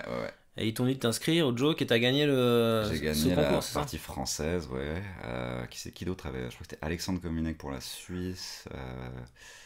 Qui y avait d'autre? Je sais pas, c'était pas Guillermo Guise en belge, je crois. Bref, voilà, c'était un truc un peu international. Moi j'avais gagné la France, après il y avait un. Et la troisième fois c'était le gala Thomas Wiesel en 2016. D'accord. Et ça c'est ma dernière vidéo, ma grand-mère raciste. Ma grand-mère raciste. Celle-là elle a bien marché parce qu'en fait Montreux ils ont créé plus ou moins une chaîne qui est énormément regardée, c'est-à-dire que ma vidéo elle a 2,6 millions, je crois, un truc comme ça. Oh ouais, j'ai vu. Et la plupart des vidéos sont à au moins 1 million parce que c'est vraiment, il y a des gens qui regardent ça parce que finalement pour une chaîne sur l'humour c'est mieux que Comédie Plus sur le câble, tu vois, parce que tu peux vraiment regarder bout à bout, tu peux regarder Blanche, Fari, Roman, il y a tout le monde. Et en plus tu peux même le mettre en streaming. Il y a plein de gens qui m'ont dit ils m'ont vu par hasard en fait parce que oui, c'est dans les flux, c'est bien référencé sur c'est comme une chaîne de télé mais tu choisis un peu plus ton contenu facilement. Et ça m'a vraiment fait connaître, quoi. Ouais, il y a même des gens qui le découvrent. Il y a des gens qui le découvrent maintenant. En plus, c'est vrai que les humoristes qui passent au Festival de Montreux, c'est une super carte de visite. Quand t'es passé à Montreux, tu sors cool. Un peu du lot. C'est les humoristes quand même qui sont. Quand tu regardes à quel point les gens consomment de moins en moins la télé, si c'était juste passé sur France 4 comme c'est passé, une fois ou deux, c'est cool. Les gens ils te voient. Mais ça n'existe plus, genre ils vont pas enregistrer une VHS, enfin, tu vois. Donc c'est vraiment parce qu'ils l'ont mis sur YouTube que ça a décollé. Et ils ont été très malins parce qu'ils doivent se faire énormément d'argent avec cette chaîne, vu que je sais pas, si tu fais 1 million par mois, toutes vues confondues, ils te filent 1 000 euros YouTube. Et toi, t'as un cachet quand même quand tu passes à Montreux, bien non? sûr, ouais. Ah, d'accord. Okay. Et droit d'auteur et tout. Mais... Et alors, est-ce qu'il y a une écriture spéciale Montreux? Parce que moi, j'ai vu beaucoup d'humoristes arriver à Montreux avec des blagues sur les Suisses, souvent quand ils arrivent en mode Montreux. C'est une petite ville. Alors toi, j'ai vu que tu le faisais pas forcément, genre qu'est-ce que j'ai quand même dit un truc, mais j'aurais peut-être pas dû. Mais en fait, moi, j'étais plus à l'époque, j'étais en tournée. Genre bon, les Suisses ils ont beaucoup de fric, il y a toujours ces vannes. Ça on nous dit qu'il faut pas le dire. Il y a toujours ces vannes sur bon, un sandwich ici. C'est marrant parce qu'en fait on dit, leur dit pas. Vous gagnez plein de fric, vous êtes pété de thunes. Enfin moi j'ai vu beaucoup d'humour. À chaque fois ça revient, que ça les met à Montreux et dit bon, c'est un village, il y a rien, c'est paumé, il y a rien à foutre à Montreux. Et enfin la deuxième idée, le premier truc, il y a rien à foutre ici. Et deuxième truc, deuxième truc, ah vous êtes riches les Suisses quoi, il y a toujours ce truc. Ouais, maintenant on nous dit d'arrêter de faire ça. Et c'est marrant en fait. Tu l'entends 15 fois, ça, je me dis, ils doivent être saulés au bout d'un moment. Genre, oui, mais en même temps, je me dis, bon, ils sont saoulés de quoi? Est-ce qu'on leur dit qu'ils sont riches? Trop dur, mec. Je pensais que c'était l'inverse, genre, te moque pas des gens qui sont pauvres quand tu vas chez les pauvres. Non, en fait, moi, j'ai fait une ou deux vannes parce que, à l'époque, je fais un peu moins maintenant, mais là, j'étais vraiment en pleine tournée avec Charles Soignon. On est allé dans 50 villes différentes. Et en fait, mon défi dans chaque ville, ou même quand on allait en Guadeloupe ou en Martinique, à La Réunion. Enfin, à chaque fois, j'essaie d'avoir 2 vannes, au moins 2-3 vannes sur l'endroit parce que ça leur fait plaisir. Et puis, c'est un bon exercice. Il n'y a pas toujours des trucs à dire. Hein, des fois, tu dois poser des questions, tu dois te moquer de la fontaine de merde ou du maire ou d'un scandale local. Enfin, tu vois. J'aimais bien l'idée. Et comme j'étais en plein milieu d'une tournée, ça me paraît assez naturel en arrivant en Suisse de dire des trucs sur la Suisse. Mais, non, mais... en vrai, t'es pas obligé. Voilà. Et d'ailleurs, j'ai bien aimé une vanne que tu as fait je crois que c'est dans le Montreux où tu parles des attentats Daesh. Où tu dis il y a des gens qui se tuent au nom de Dieu et puis les Japonais eux ils ont juste Dieu avec les tremblements de terre les trucs Ouais, tu vois, cette vanne c'est un bon exemple où ça c'était, je pense et quelques mois après j'ai vu un Américain faire un truc qui ressemblait un peu et j'ai fait ah merde, j'espère qu'ils vont pas croire que j'ai volé ça. Ah ouais. C'est pas exactement la même idée parce que lui c'est genre New York et LA et puis c'est les tremblements de terre, enfin c'est post 11 septembre. J'ai fait ah merde, c'était un peu la même idée. Donc ça peut arriver, tu vois. Ouais, parce que c'était pas évident d'écrire sur les attentats. Ouais. Et puis moi c'était pas vraiment la même idée, c'était plus c'est vraiment parce que le lendemain des attentats, j'ai vu des Japonais avec des selfie sticks devant l'Arc de Triomphe. Quoi, d'accord, ok. Et j'ai fait ah ouais, ils s'en battent les couilles quoi. Et en même temps oui, parce qu'ils en ont à foutre des terroristes. Ils ont pas de terrorisme vraiment, un petit peu. Non, il y a eu des Japonais au Japon, mais les attaques au gaz. Ils ont eu une attaque au gaz vénère il y a 20 ans, mais depuis j'ai rien entendu.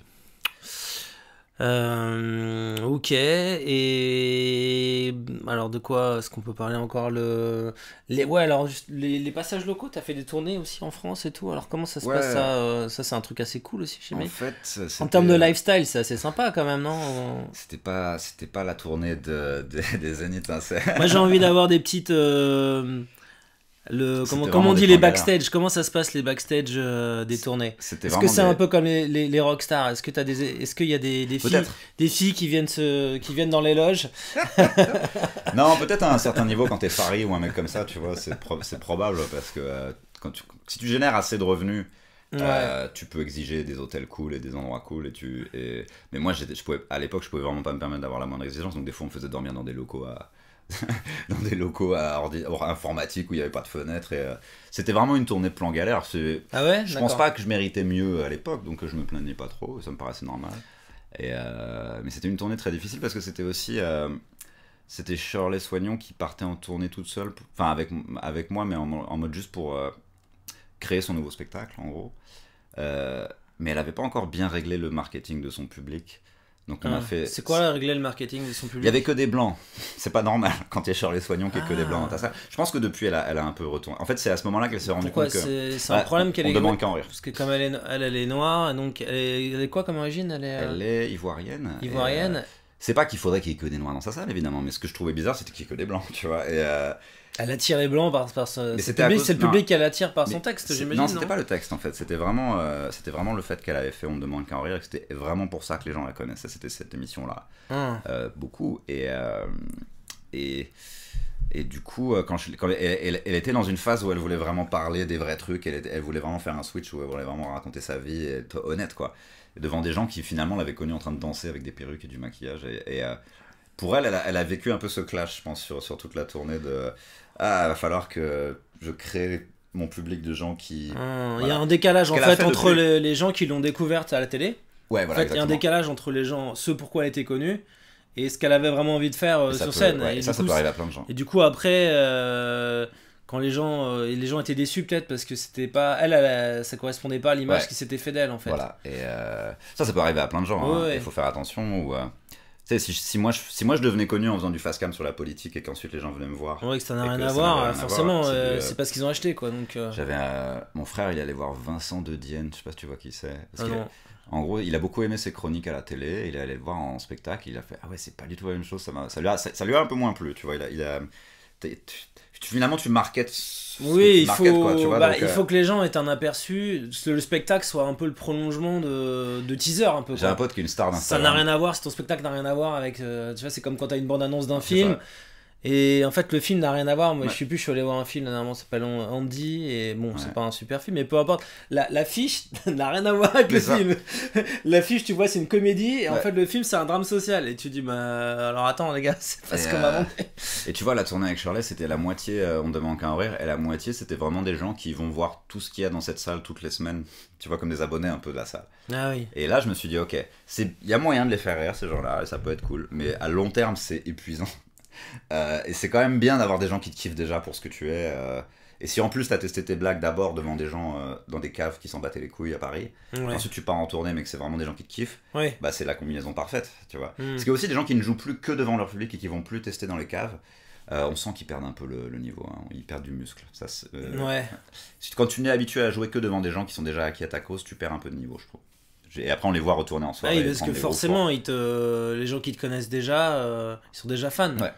Donc ils vont rigoler. Enfin, je sais pas, Gad Elmaleh, je me rappelle quand j'étais allé voir sur scène.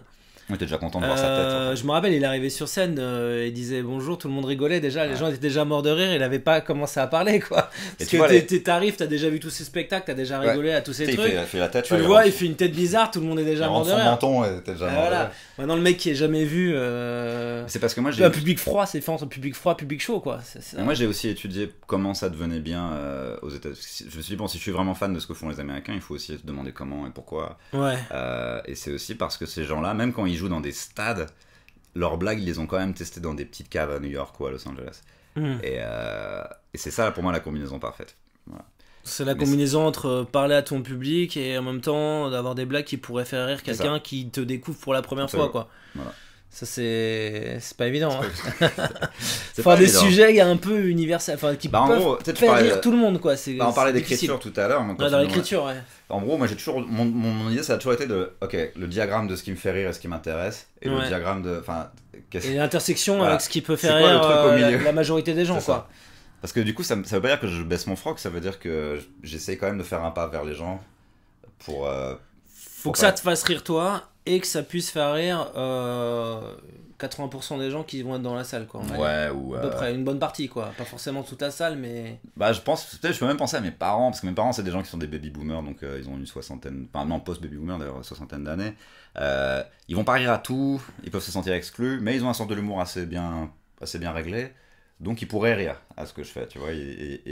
L'idée c'est de me dire, ok, est-ce que je peux plaire à même où, tu vois, moi je parle pas de trucs, enfin, tu sais, Ouais. comme j'ai grandi qu'avec des blancs, je vais pas parler des noirs, des arabes et dire des trucs pas pertinents. Donc j'ai pas ce genre de matériel, pas ce genre de blague.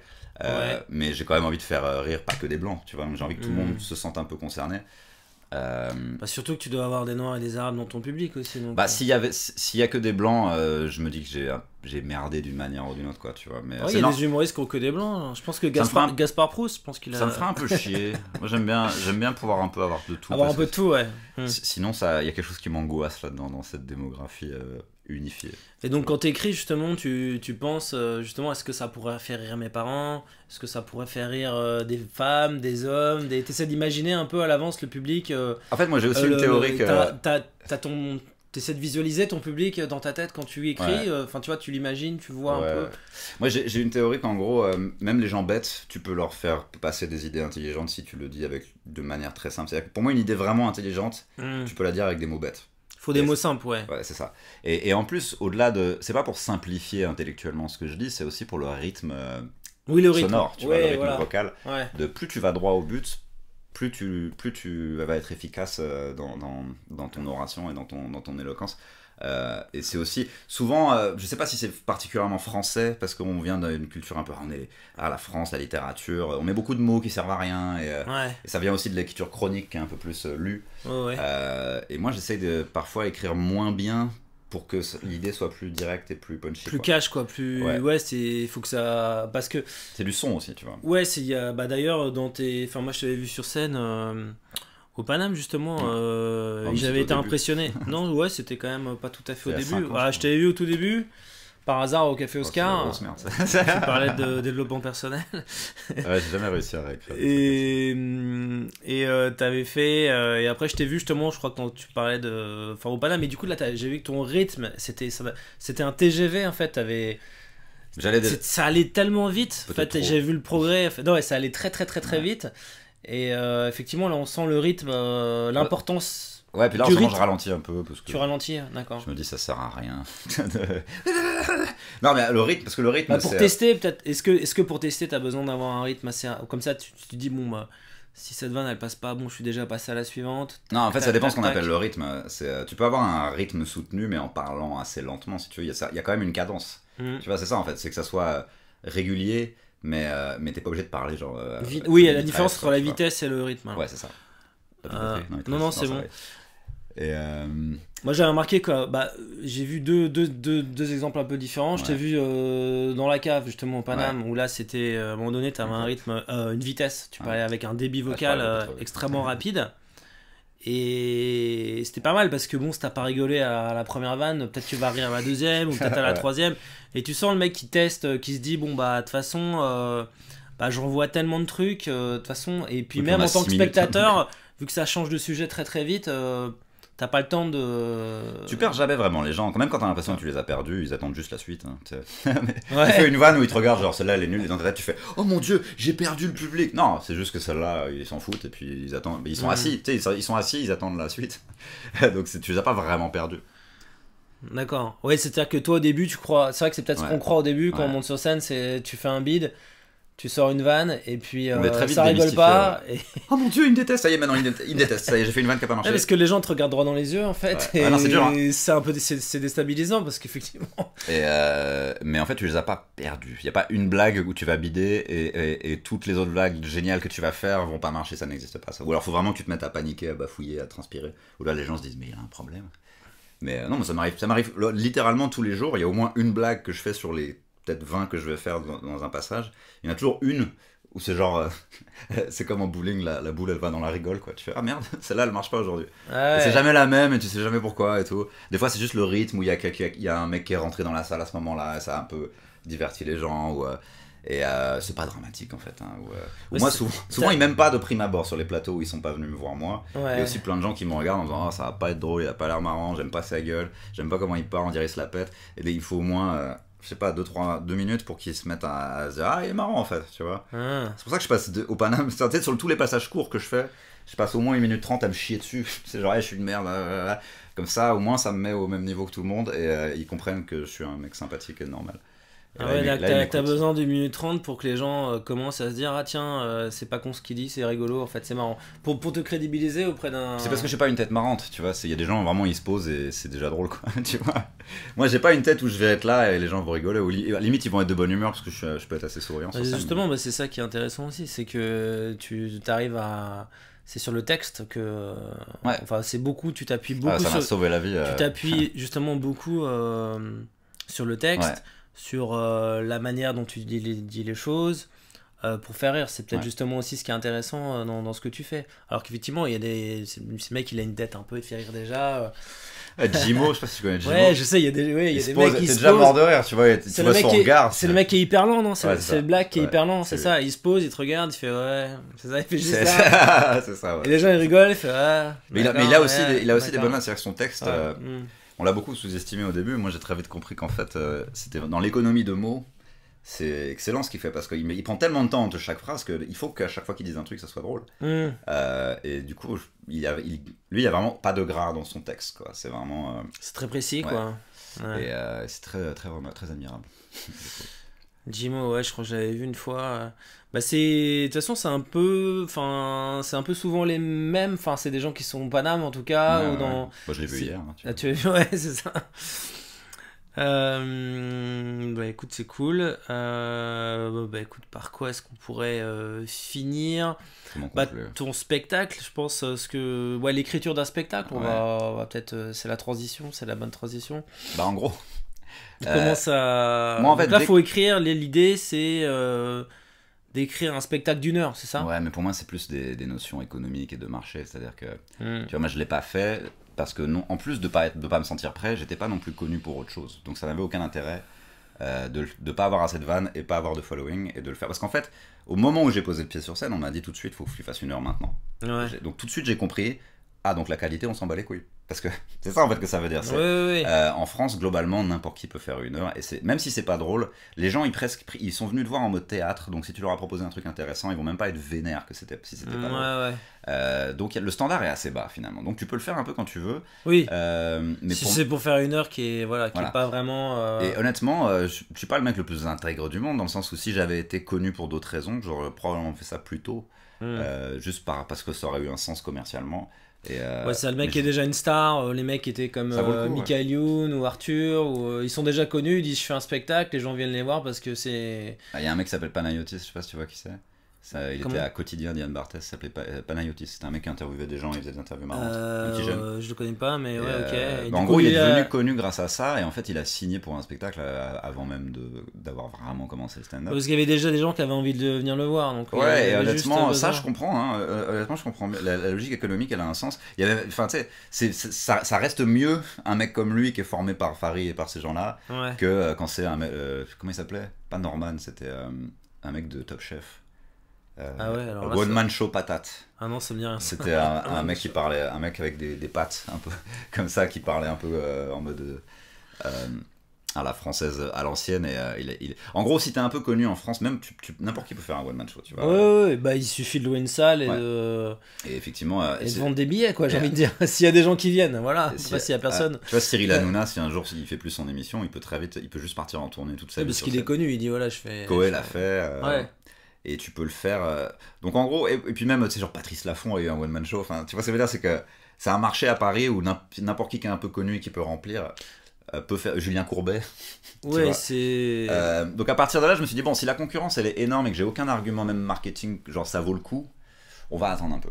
Et en fait, j'ai trouvé aussi plein de moyens de gagner ma vie, de tourner, tu vois, la tournée avec Charlotte, c'était quand même 60... C'est aussi une manière de faire des spectacles, c'est un modèle économique aussi. C'est-à-dire que c'est une manière de gagner, une manière de gagner sa vie en vendant des places.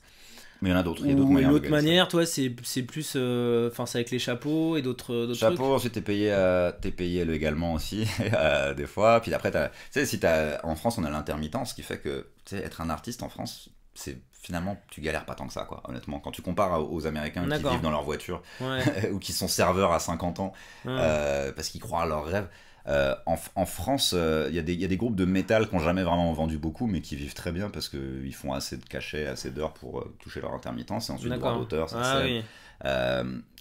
congé spectacle. En France, c'est pour ça qu'ils se foutent de notre gueule dans d'autres pays où on a vraiment énormément d'aide sociale. Pour les États-Unis, on est des communistes en fait. Quand tu expliques l'intermittence du spectacle à un Américain, il te regarde genre mais vous êtes des fils de pute. Parce que eux, c'est super chaud. C'est-à-dire qu'à New York, les humoristes, genre ils promènent des chiens, après ils conduisent des Uber, après ils ont 3 jobs et après tout ça pour payer leur chambre de merde où ils sont 9 dans le Queens. Nous, ça existe moins. Donc, et en plus de ça, tu montres ta tête. Donc, moi, on m'a proposé des travails d'écriture, de jeu. J'ai fait de la voix, j'ai joué dans une pub, j'ai écrit des tweets pour une marque. Enfin, tu sais, tu multiplies un peu tes sources de revenus. J'ai fait la tournée avec Shirley où, bon, bah finalement, ça m'a quand même fait des cachets. Enfin, ça, tu vois, ça m'a fait travailler. Ça fait quand même une 60aine de dates. Montreux. Enfin, tous les festivals, t'es payé à 3 chiffres, à 4 chiffres en général. Ah ouais, quand même. Enfin, en tout cas, le dernier, j'étais payé à 4 chiffres. Mais, et à Montréal aussi. Donc en gros l'argent il est là quoi. D'accord. Après, c'est vrai que si tu veux être vraiment genre un mec connu et vraiment marcher, l'étape supérieure à laquelle je suis un peu au début de l'étape supérieure où je me dis bon maintenant je vais créer un following vraiment de gens qui me kiffent parce que j'ai aussi Tu veux d'abord, oui, parce que j'ai constaté que les gens m'aimaient beaucoup dans le podcast en fait. Il y a des gens dans la rue qui me disent je t'ai entendu dans le podcast d'un tel ou d'un tel et tu devrais en faire plus. Ça veut dire donc il y a un peu une carte à jouer là-dessus que j'ai pas forcément à jouer dans les chroniques radio ou dans d'aller faire le clown à la télé, tu vois. C'est pas, faut aussi aller là où ça correspond, tu vois. Ouais, bien sûr. Et puis après, c'est vrai que si t'as déjà des fans ou des gens qui te connaissent, tu peux lancer un spectacle, les fans vont venir te voir. Et en fait, pourquoi je voulais faire ça, c'est la théorie des 1000 fans, tu sais, si t'as 1000 fans, tu peux gagner ta vie. Et c'est surtout qu'à Paris, tu es plus ou moins obligé de le faire toutes les semaines. C'est-à-dire que la plupart des gens que je connais, ils font leur spectacle de septembre à, on va dire, juin, toutes les semaines, dans la même salle, a priori, sauf si ça marche bien, tu vas dans une plus grosse. Et pour ça, ça veut dire, putain, ça fait quand même 45, 50, 60 salles à remplir par an. Et c'est beaucoup, il faut qu'il y ait les gens qui vont venir parce que sinon tu peux jouer devant. Il y aura des gens qui vont venir parce qu'ils savaient pas quoi faire ce soir-là et que c'est pas cher. Donc, et ils peuvent être sympathiques, mais il n'y aura pas l'engouement, le fun. Faut être sûr de pouvoir remplir, quoi. Mais tu peux commencer par. Ouais, alors moi j'y connais rien, donc je peux pas.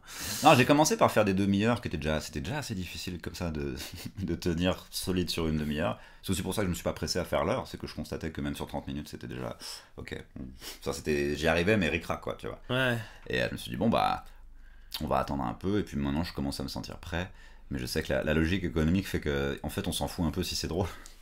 Il faut surtout que ça puisse remplir parce que tu as une visibilité quelque part, donc je préfère faire ça avant. Oui, c'est-à-dire que si c'est drôle mais que t'es pas connu, même si les gens trouvent ça génial en fait, mais tu peux remplir un petit peu. Tu n'auras pas forcément suffisamment de bouche à oreille pour que. Non, mais il y a des gens qui vivent. T'as pas besoin d'être une star. Il y a des gens qui vont remplir. Genre t'as une salle de 80 et il y aura 20 personnes devant et ils sont payés pareil. Enfin, ils sont payés pareil. T'as ton cachet, t'as travaillé. Personne n'est vraiment vénère, si tu veux. C'est pas une catastrophe. C'est juste que il n'y a pas un enthousiasme débordant. Moi, j'ai plein d'amis que je trouve presque meilleurs que moi. Pourquoi je dis presque. Ouais. Mais dont j'aime vraiment beaucoup le travail en tout cas. Et je fais leur première partie. Moi, bon, ils sont sympathiques, mais sans plus. Mais c'est normal, ça c'est une première partie. Mais ensuite, l'artiste qu'ils sont venus voir, moi j'envoie à mon pote. Et mon pote arrive et les gens ils sont pas très enthousiastes en fait. Et ils regardent l'heure entière. Comme s'ils appréciaient une bonne comédie au cinéma, tu vois. Ce qui est sympa. Tu peux jouer, et toi, tes standards, c'est plus de faire des spectacles comme les Américains le font, ou comme les humoristes. Ouais, moi, si je galère, je veux galérer quand je teste. Et bon, il y a des soirs où c'est inévitable, si tu veux, mais. Oui, tu veux que si je suis coincé 1 heure avec des gens. Tu veux 1 heure de qualité, quoi, que les gens rigolent pendant. C'est vrai que si 1 heure les gens rigolent pas, c'est un peu chiant, ouais. Et puis même pour moi, je dis attends. Ouais, c'est pénible, ouais. Mais de toute façon, c'est vrai que le stand-up. Le temps est vite long si tu fais pas rire les gens sur scène. Ouais, puis tu sais, en fait, s'ils viennent te voir parce qu'ils savaient pas quoi faire ce soir-là et que c'est pas cher, ils vont te regarder vraiment comme s'ils regardaient n'importe quoi à la télé ou un film. Ils viennent pas en mode on va rigoler, genre ça va être cool. On va voir ce gars-là, il va nous faire. En même temps, s'ils ont payé pour venir, c'est déjà qu'ils t'aiment bien. C'est pas les mêmes publics. Mais si ça se trouve, ils peuvent apprécier sans rire. C'est-à-dire qu'ils veulent. Oui, d'accord. Et ça, c'est chiant parce qu'on te dit que c'est bien, mais enfin. Mais ils rigolent pas. Ah oui. Et après, ils sortent genre. C'était formidable, vous avez fait vibrer. Et je fais ouais, mais tu sais quoi, moi je me suis un peu fait chier en fait, j'avais l'impression de bider. Et j'aime bien, enfin tu sais, une fois que tu l'as entendu dans la salle, une fois que tu sais que c'est possible, le son d'un truc qui cartonne sa mère, tu vois. Une fois que tu sais que c'est atteignable, t'as envie de l'atteindre ce truc-là. Sinon tu te codes. C'est vrai que t'as le truc entre deux, mais moi ça m'arrive souvent d'aller voir des humoristes. C'est vrai que quand t'as écouté plusieurs fois les mêmes vannes. Non, ça peut arriver, ouais. Au Paname, moi je fais pas mal au Paname, c'est vrai que t'as pas mal souvent un peu les mêmes sujets, t'as un peu les mêmes.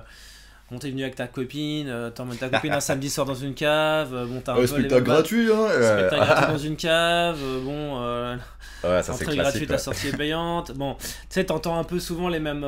Puis même dans les sujets, même dans les sujets, il y a beaucoup de sujets qui reviennent, mais tu peux dire, tiens, je passe un bon moment, mais comme aussi t'as été exposé un peu plus aux mêmes vannes et que t'as du coup, tu rigoles moins facilement parce que t'es moins surpris en fait. Et ce qui fait rire, je pense, moi en tout cas, c'est quand justement j'entends un truc qui me retourne un peu le cerveau ou justement je m'y attends vraiment pas. Le truc où vraiment tu craches le truc que t'étais en train de voir. C'est vraiment, c'est ça, je m'y attendais pas, tu vois. Alors c'est vrai que plus tu regardes du stand-up et plus peut-être tu deviens un public aussi difficile. Je sais pas si toi, alors moi je parle pour Non. moi, mais toi c'est pas ton cas par exemple. Est-ce que Non, à moi, force c'est de plus, regarder du stand-up, tu vois, par exemple si tu regardes 5 heures de stand-up là, tu vas pas être mort de rire tout seul chez toi. Non, mais de toute façon, je suis très analytique. C'est-à-dire Voilà. que je peux même écouter de la musique et kiffer de ouf, mais je vais pas sauter partout, tu vois. Et ça dépend. C'est pour ça que je me mets jamais devant quand je vais voir des potes, je me mets toujours au fond parce que je vais être plus Tu vas analyser, ouais. dans l'analyse, tu vois. Je sais plus pourquoi je disais ça d'ailleurs. C'était quoi le. On était Bah, sur on quoi parlait du fait que c'est Ouais, en gros, du rire en fait. il y a un son. Que quand la différence entre que les mecs ils peuvent aimer le spectacle, ils peuvent avoir apprécié, mais sans rire s'ils sont c'est sympa. Et moi, quoi. ça me fait chier ça. Ça Et me oui, fait c'est ultra chiant chier. parce que toi, du coup, pour toi, sur scène, Moi, j'ai envie que les t'entends murs ils pas, tremblent. ouais, t'entends pas le Ouais. son et donc t'as besoin d'entendre des gens rire. Ouais. C'est parce que je sais que c'est possible, non, pour avoir réussi à le faire sur des courtes périodes de temps. Ouais. Une fois que tu entends le rire du carton, tu fais, mais c'est ça que je suis censé viser à chaque fois. Ouais. C'est vrai que si tu connais pas trop ce son, tu vas pas forcément le viser, donc tu vas te contenter d'un demi-rire et tu vas faire, bon, moi je crois que je les ai. Et en fait, c'est vraiment possible, surtout en ayant vu les Américains, mais aussi des Français qui sont vraiment capables de détruire des salles, où tu fais, donc c'est possible d'avoir ce niveau de rire de. Les gens, Ouais, limite, j'avais vu, ils se tapent les jambes et tout. Il y avait Boudaimin, Un mec qui est bien capable de faire ça. Il avait par 5 exemple, minutes ouais. qui était assez explosive. Ouais, bah, c'est un des premiers que j'ai entendu faire vraiment des cartons. Genre, wow. C'était assez chaud. Quoi. Ouais. Je veux dire, c'était un des. Et une fois que tu sais que ce son est Je le atteignable- voyais, lui, il faisait des. Enfin, il arrivait, je sais Non, non, pas, mais lui, il a vraiment créé un truc de. Et puis dans le rythme. C'est la baraque, ouais. Dans le rythme, j'étais assez C'était un souffle. impressionné. Il faisait du feu. Ouais, non, mais. Il était là. Non mais il y avait les murs qui tombaient, mais en plus il arrivait direct avec une énergie. Enfin c'était, mais c'est vrai que t'as envie, c'est grisant aussi. T'as une adrénaline aussi, je pense. Et c'est très dur à faire. Et du coup, il y a énormément de gens qui vont plutôt que d'essayer d'atteindre ça, de se dire non mais moi je vais être intéressant, les gens vont kiffer. Et c'est vrai qu'honnêtement, tu vas pas rire beaucoup, mais tu vas sortir de la salle. C'est en disant, sympa, c'était pas mal, c'était sympa, c'était ouais, intéressant. c'était pas mal. Ouais. Et c'était vraiment exactement ce que je voulais pas faire. Et Puis en plus quand t'es humoriste, tu sais que ton job c'est de faire rire moi, les je gens. fais pas des conférences, hein, Ouais, personnellement. c'est ça, tu vois. ton job c'est de faire rire les gens, donc si les gens rient pas. Parce que la vérité, c'est que c'est. Parce qu'on me dit, ouais, c'est important d'être intéressant et émouvant et de dire des vrais trucs. Mais ça, c'est à la portée de beaucoup plus de monde. Ouais, Un mec dans la rue va être intéressant. Ouais. Est-ce qu'il va me faire rire? Probablement pas, tu vois. Et c'est vrai que c'est tellement dur de faire rire, surtout avec des trucs que tu assumes en plus, donc c'est encore plus dur. Qu'il y a plein de gens qui vont se donner des fausses excuses et faire non mais moi je suis plus là pour faire réfléchir les gens, je suis pas là pour les divertir. Ouais, bah on fait pas le même métier alors, qu'est-ce que je te dis. C'est juste dur d'avoir un rire, même à des niveaux de ouf. Il y a des soirs où ça même, tu peux même encore voir Farid ou Bounaimin sur des mauvais soirs, ou Jimo, il y a des gens qui comprennent pas des fois Jimo, Ouais. pourquoi il est lent, alors que, mais ça arrive, c'est toujours, même à des niveaux comme eux c'est possible. Mais ouais, pour moi, le but c'est d'avoir un gros rire. C'est pour ça que j'ai aussi pris du temps à développer du matériel ou des blagues où je veux qu'elles marchent au moins 9 fois sur 10. Parce que je voulais pas commencer tous les soirs mon spectacle et à chaque nouvelle vanne, je fais j'espère qu'elle va marcher ce soir. Genre, je voulais pas avoir cette angoisse, je voulais avoir Parce que si t'es confiance. stressant, C'est comme avoir un gun. Si t'arrives sur scène et que en fait t'es stressé parce que t'es pas sûr que les gens rient, déjà en fait ta confiance en toi, Et c'est comme si elle chute assez vite Ouais, quoi. ça se voit. Et c'est comme si t'arrivais t'arrivais à la guerre. qui passe pas, ouais, t'as un fusil mais il tire pas quoi. C'est ça, t'as peur et tu sais qu'il va s'enrayer un moment, mais tu sais pas à quel moment, et c'est horrible. Pour moi, mes blagues, c'est mes armes. Et des fois, c'est que ça qui me sauve. C'est des gens qui m'aiment pas, et j'ai l'impression de leur jeter des grenades à la gueule, et au bout d'un moment, il y en a une qui leur explose à la gueule, et ils se font en fait, on aime bien. Mais... Est-ce que tu fais du roast un peu? Tu veux dire comme les roasting. Américains Ouais, du roasting. J'ai découvert ça avec Sugar Sammy. Ah oui, bah, alors Est-ce l'impro. que tu fais du roast? Ouais, l'impro, roasting. J'aime pas trop ça, moi. T'aimes pas trop ça? Non, parce que j'aime bien faire, je le fais plus trop sur. En fait, l'impro, ça sert aussi à la base à juste gérer une crise, parce qu'il y a souvent des problèmes. En fait. Il y a toujours un gars qui casse les couilles quelque part. Donc à la base, il faut savoir le faire pour ça. Après, moi, l'impro, maintenant, j'en ai fait pas mal au Paname au début, mais c'est surtout parce que j'avais pas beaucoup de blagues. Ouais. Et qu'elle marchait pas trop. Donc tu sais, tu fais 2-3 balles qui marchent pas et tu fais bon, et sinon ta chemise. Et forcément, bah, t'as presque plus de Les gens deux mecs d'avoir du rire fond en faisant ça. là-bas. Ouais, voilà. Bon, alors c'est pas la peine de te cacher là-bas. Sur les formats. Ah ouais, c'est ça les trucs. Sur les formats courts, je vois plus trop l'intérêt. Sur un plateau où on donne 8 minutes ou 10 minutes de stand-up, je vois pas trop l'intérêt de faire de l'impro. L'impro, ouais. Ce qui est bien, moi je sais que j'aime pas vanner les gens sur leur apparence physique, leurs fringues et leur job en général. Je trouve pas ça très intéressant ce qu'ils vont me dire. Je suis consultant, c'est souvent ça. Je viens de Bordeaux, je suis consultant. Bon, bah y a pas de vanne là-dessus. Hein. Ah, Bordeaux, puis cool, puis enfin. Voilà. Par contre, ouais, oui, les couples, souvent on entend ah, vous êtes ensemble, ouais, ah, c'est pas ta copine. Non, par contre, ah, bah pourtant il y en a un, on dirait que voilà. c'est ta copine. Elle a pas l'air d'accord, hein. Elle a pas l'air d'accord. Bon, vous êtes ensemble, vous êtes pas ensemble. Ah, t'es son plan cul. Ah, ouais, non, enfin, ça je l'ai entendu. Ah oui, c'est 1000 fois, ça me fait chier. Ouais. Et puis, le truc, c'est pas que j'ai pas le droit de faire les Renois ou les Rebeux parce que je suis blanc, mais je sais que c'est pas le même son. Moi, je sais, je connais le racisme. Ah, tu t'interdis de. T'oserais pas T'as peur un peu d'aller là-dessus? Non, tu sais pourquoi? C'est pas parce que j'ai peur de vexer les Noirs et les Arabes, c'est parce que j'ai peur de trop plaire. Non, justement, j'ai peur de faire rire les blancs racistes. C'est ça ma peur.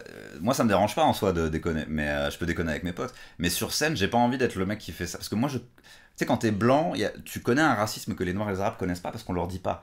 Alors que moi, il y a plein de blancs qui viennent me voir pour me dire des trucs racistes et je suis censé être d'accord. Donc je connais ce racisme, je sais qu'il existe le racisme dans ma famille, dans la société. Ouais. Et j'ai pas envie de les divertir, ces gens-là. Ah, ouais, les Rebeux, les Renois. En plus, comme j'ai vraiment grandi qu'avec des blancs autour de moi, ce sera même pas pertinent. Si t'es un blanc qui a grandi dans la street, t'as sûrement des trucs à dire. Mais moi, c'est même pas naturel en fait. Donc c'est pas très intéressant. Mais en plus, c'est pas très intéressant. Les Chinois. Oh, il y a un Chinois, bah alors t'es pas au travail. Tu sais, c'est genre, ces vannes-là, c'est de la merde, quoi, tu vois. Ouais, je parlais pas forcément de. Ouais, enfin, je sais qu'il y a plein de manières de faire. Parce que c'est un truc que tu peux faire en impro. Moi, par contre, maintenant, ce que j'ai décidé, c'est sur 1 heure, c'est quand même pas mal d'improviser. Mais moi, ce que je fais, c'est je lance un sujet, genre, mettons, je parle de porno, mais ça peut être autre chose. Hein, ça peut être les métiers. Tu demandes, et toi, tu fais quoi dans la vie? Tu sais, mais c'est des vraies questions. Et tu essaies de créer un lien où, en gros, pour moi, c'est s'il se passe rien de drôle, c'était juste un peu une intro ou une transition, et c'est pas grave. Donc en gros, c'est tu les laisses parler, et à un moment, ils vont dire une connerie. C'est aussi ça, c'est qu'il y a plein de gens, tu leur parles, ils font un peu les malins, ils disent de la merde, et là, tu peux les défoncer. Et là, ça fait un moment cool. Disons que le roasting en mode agresser les gens sur...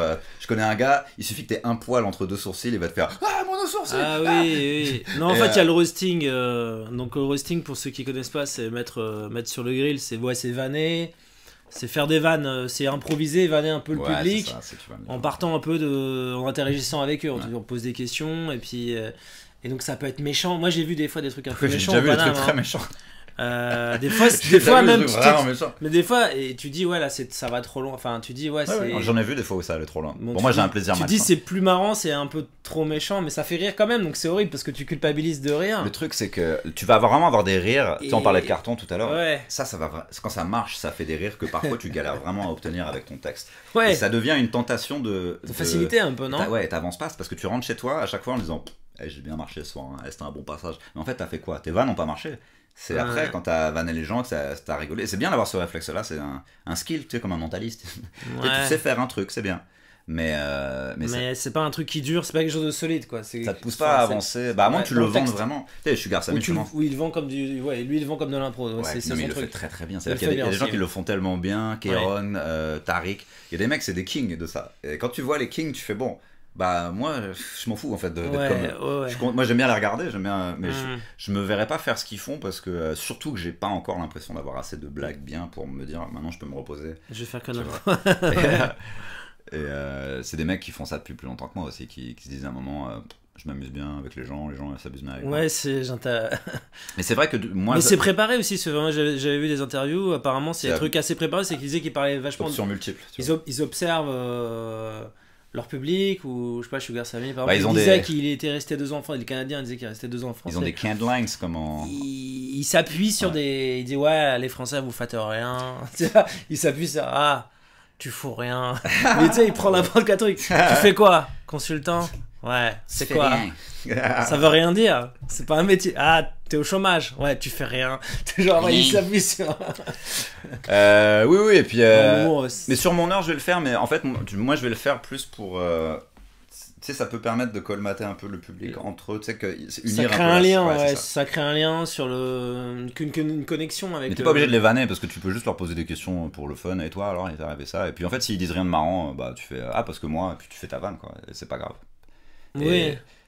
En fait, moi, j'ai plus à la pêche, tu sais, genre, je vais parler un peu aux gens, et à un moment, ils disent une connerie, et je fais, oula, on va en parler de ça, ça va être marrant. Ça, tu peux rebondir tu rebondis sur la connerie, tu vois s'il y a un truc qui peut être drôle. Des trucs chelous, où genre, tu demandes, vous êtes en couple, et ils font, non, tous les 3. Tu fais, c'est intéressant, ça, on va poser des questions.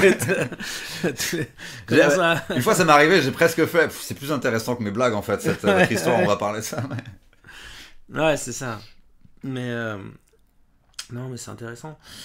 Bon, bah écoute, ça marche. Bah, je pense que. merci à Bah, toi, alors, sur quoi on va conclure? Bah, on va conclure là-dessus. T'as envie de rajouter un petit truc pour les gens qui nous écoutent? Qu'est-ce que je peux faire comme promo si les gens tombent dessus? Alors voilà, alors, pour les gens qui ont envie de te voir, alors aussi qu'on peut te. Vous pouvez me suivre sur principalement Instagram pour l'instant. Ouais. Parce que les autres, je suis pas très actif, on verra plus tard. Facebook, Twitter, Instagram, mais surtout Instagram, c'est Adrien Arnoux, ARNOUX. D'accord. Et sur Instagram, c'est Adrien Arnoux Comédie, mais je pense que ça c'est proposé si tu cherches. D'accord, ouais, je pense. Voilà. Moi, je vais lancer un podcast qui va s'appeler Laisse-moi finir, que je vais commencer demain. J'enregistre demain le premier épisode, donc D'accord. ça va être disponible probablement la semaine prochaine, mais ça dépend quand tu le sors après. Mais Ouais. en gros, je lance un podcast dans Bientôt. quelques jours, Ouais. qui sera disponible partout et sur YouTube. Qui et s'appelle sur, quoi Laisse-moi finir. Laisse-moi finir, d'accord. C'est bien comme nom justement pour la fin de ce podcast. Ça a plein de sons, de connotations différentes en plus, c'est cool. Et c'est quoi alors? Ça va être quoi? Ça va être Toutes c'est les de l'humour, semaines. c'est quoi? C'est du. Ça va être un peu bah, ce qu'on a fait là, mais toutes les semaines, et puis pas forcément avec que des humoristes. Souvent, enfin, je vais commencer avec beaucoup de mes potes comiques, mais il y a plein de, tu sais, il y a des musiciens à qui j'ai envie de parler, il y a des Plus des sous la acteurs. forme de discussion alors. Ouais, D'accord. c'est un mélange parce que j'ai aussi des questions à poser à ces gens-là, puis des fois on peut partir sur des tangentes, quoi. C'est ça que j'aime bien en tant que consommateur de podcast. C'est un format assez cool. C'est à la fois une interview et à la fois c'en est pas une, tu vois. Ouais. Et j'aime bien l'idée qu'on peut un peu. C'est un peu une discussion. Ouais, quoi. il n'y a pas de pub et c'est pas 100% promo. Mais je peux Ouais. quand même te poser des questions sur le truc que tu as à promouvoir. Mais on peut aussi parler de ton enfance et de plein de trucs, quoi, tu vois. Et c'est vraiment une discussion. Et puis les gens, en fait, ils écoutent ça quand ils font le ménage. Dans la voiture. Dans la voiture, dans la douche. Et ils se sentent un peu moins seuls, je trouve. Surtout à Paris, ça leur fait du bien, je crois. Tu sais, le fait qu'il y ait des gens dans le métro qui viennent se lever pour venir me voir, pour me dire, ils me disent même pas, je t'ai vu Et sur ils disent, scène. tu as entendu Ils le disent, je t'ai podcast? entendu dans un podcast. Ah ouais, d'accord. Je me dis, je crois que ça commence à intéresser les gens de plus en plus, quoi. Et sur scène, du coup, alors tu joues régulièrement au Paname? C'est quoi? Pour Tu l'instant, joues j'ai tous les jours au Paname ou non? Il y a le Paname, il y a aussi le Jardin Sauvage, qui est une péniche qui fait Comedy Club à Gare d'Austerlitz. Il y a. Quel jour tu joues pour ceux qui habitent à Paris, du coup, parce que C'est tout dur le de monde me habite pas à trouver. Paris. Si tu veux me voir au Paname, tu peux regarder sur leur Facebook toutes les après-midi à partir de 15h, il y a le line-up de la journée. D'accord. Et tu peux voir qui va jouer à quelle heure. Ensuite, non, le reste c'est pas fait pour qu'on vienne me voir en fait. Ah bon? Bah, tant que c'est pas mon heure, tant que c'est pas mon heure de spectacle. Ah oui. Mais c'est des passages. Si les gens veulent venir me joues- voir sur des plateaux, s'il y a C'est personne, sur des ça me dérange plateaux. pas. Parce que moi s'il y a 8 personnes, je m'en fous en fait. C'est pour un plateau. Ah, Quand c'est pour mon art à moi, tu sais, quand c'est pour mon spectacle, là j'ai envie qu'il y ait du monde dans la salle. d'accord. Et ça, je vais commencer à le faire. Non, mais s'il y a des gens qui veulent te voir, même s'il y a 8 personnes, tu vois, c'est pas grave.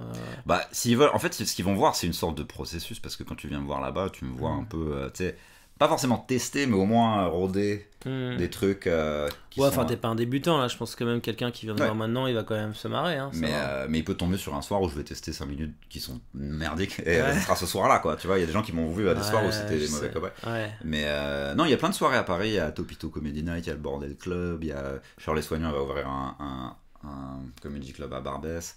Il y a la péniche qui s'appelle Jardin Sauvage où je fais une demi-heure avec. C'est un où le autre jardin humoriste. sauvage? C'est. Gare d'Austerlitz, c'est quel Austerlitz vers là où il y a la Wanderlust, c'est le gros machin vert. Ah oui, ouais, Wanderlust, oui. Et Là, il y a une salle de spectacle là-bas. ouais, moi jeudi, je sais pas si ce sera déjà sorti ou pas, mais jeudi 3 octobre, je fais une demi-heure avec un autre humoriste qui fait une demi-heure aussi, Ouais, ce sera sorti qui d'ici là. il s'appelle Rémi Boy, qui est un très très bon humoriste. Ouais.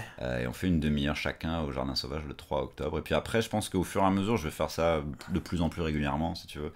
D'accord. Je voulais juste Des pas- sets de ouais. 30 minutes quoi. Ouais, et puis au bout d'un moment, ça va être 45, et puis au bout d'un moment, ça va être 1 heure, quoi. Le temps de. Je veux juste pas perdre. Je veux pas que les gens perdent leur temps et leur argent, en fait. Tu vois, qu'ils payent 25 euros pour venir me voir dans une grande salle alors qu'il y a 3 personnes. Et ensuite, c'est pas vraiment prêt, pas vraiment rodé. Ouais, enfin, tu te sous-estimes un petit peu, je pense. Non, c'était Il surtout est pour sortir très- du lot. Très humble. C'était vraiment pour sortir du lot parce que Adrien. sinon, il y a trop de concurrence. Donc c'est la fin de ce podcast. Merci à Adrien donc à d'avoir toi. accepté l'invitation pour ce podcast qui est très intéressant. J'espère que ça vous a plu. N'hésite pas à liker ce podcast, cette vidéo, suivant là où tu la regardes, et puis allez voir le prochain podcast d'Adrien donc qui sort bientôt, Ouais, d'ici 2 semaines. qui s'appelle, on rappelle, Laisse-moi finir. Laisse-moi Ça va être trop bien. finir. Voilà, donc Je parle à des gens pendant 1 heure, ce sera des humoristes, parfois des gens qui ne sont pas humoristes. voilà, ça sera des interviews d'humoristes, donc si tu t'intéresses au stand-up, à l'humour, ça va t'intéresser. Et moi, je te dis à très bientôt dans une prochaine vidéo, dans un prochain podcast. Salut.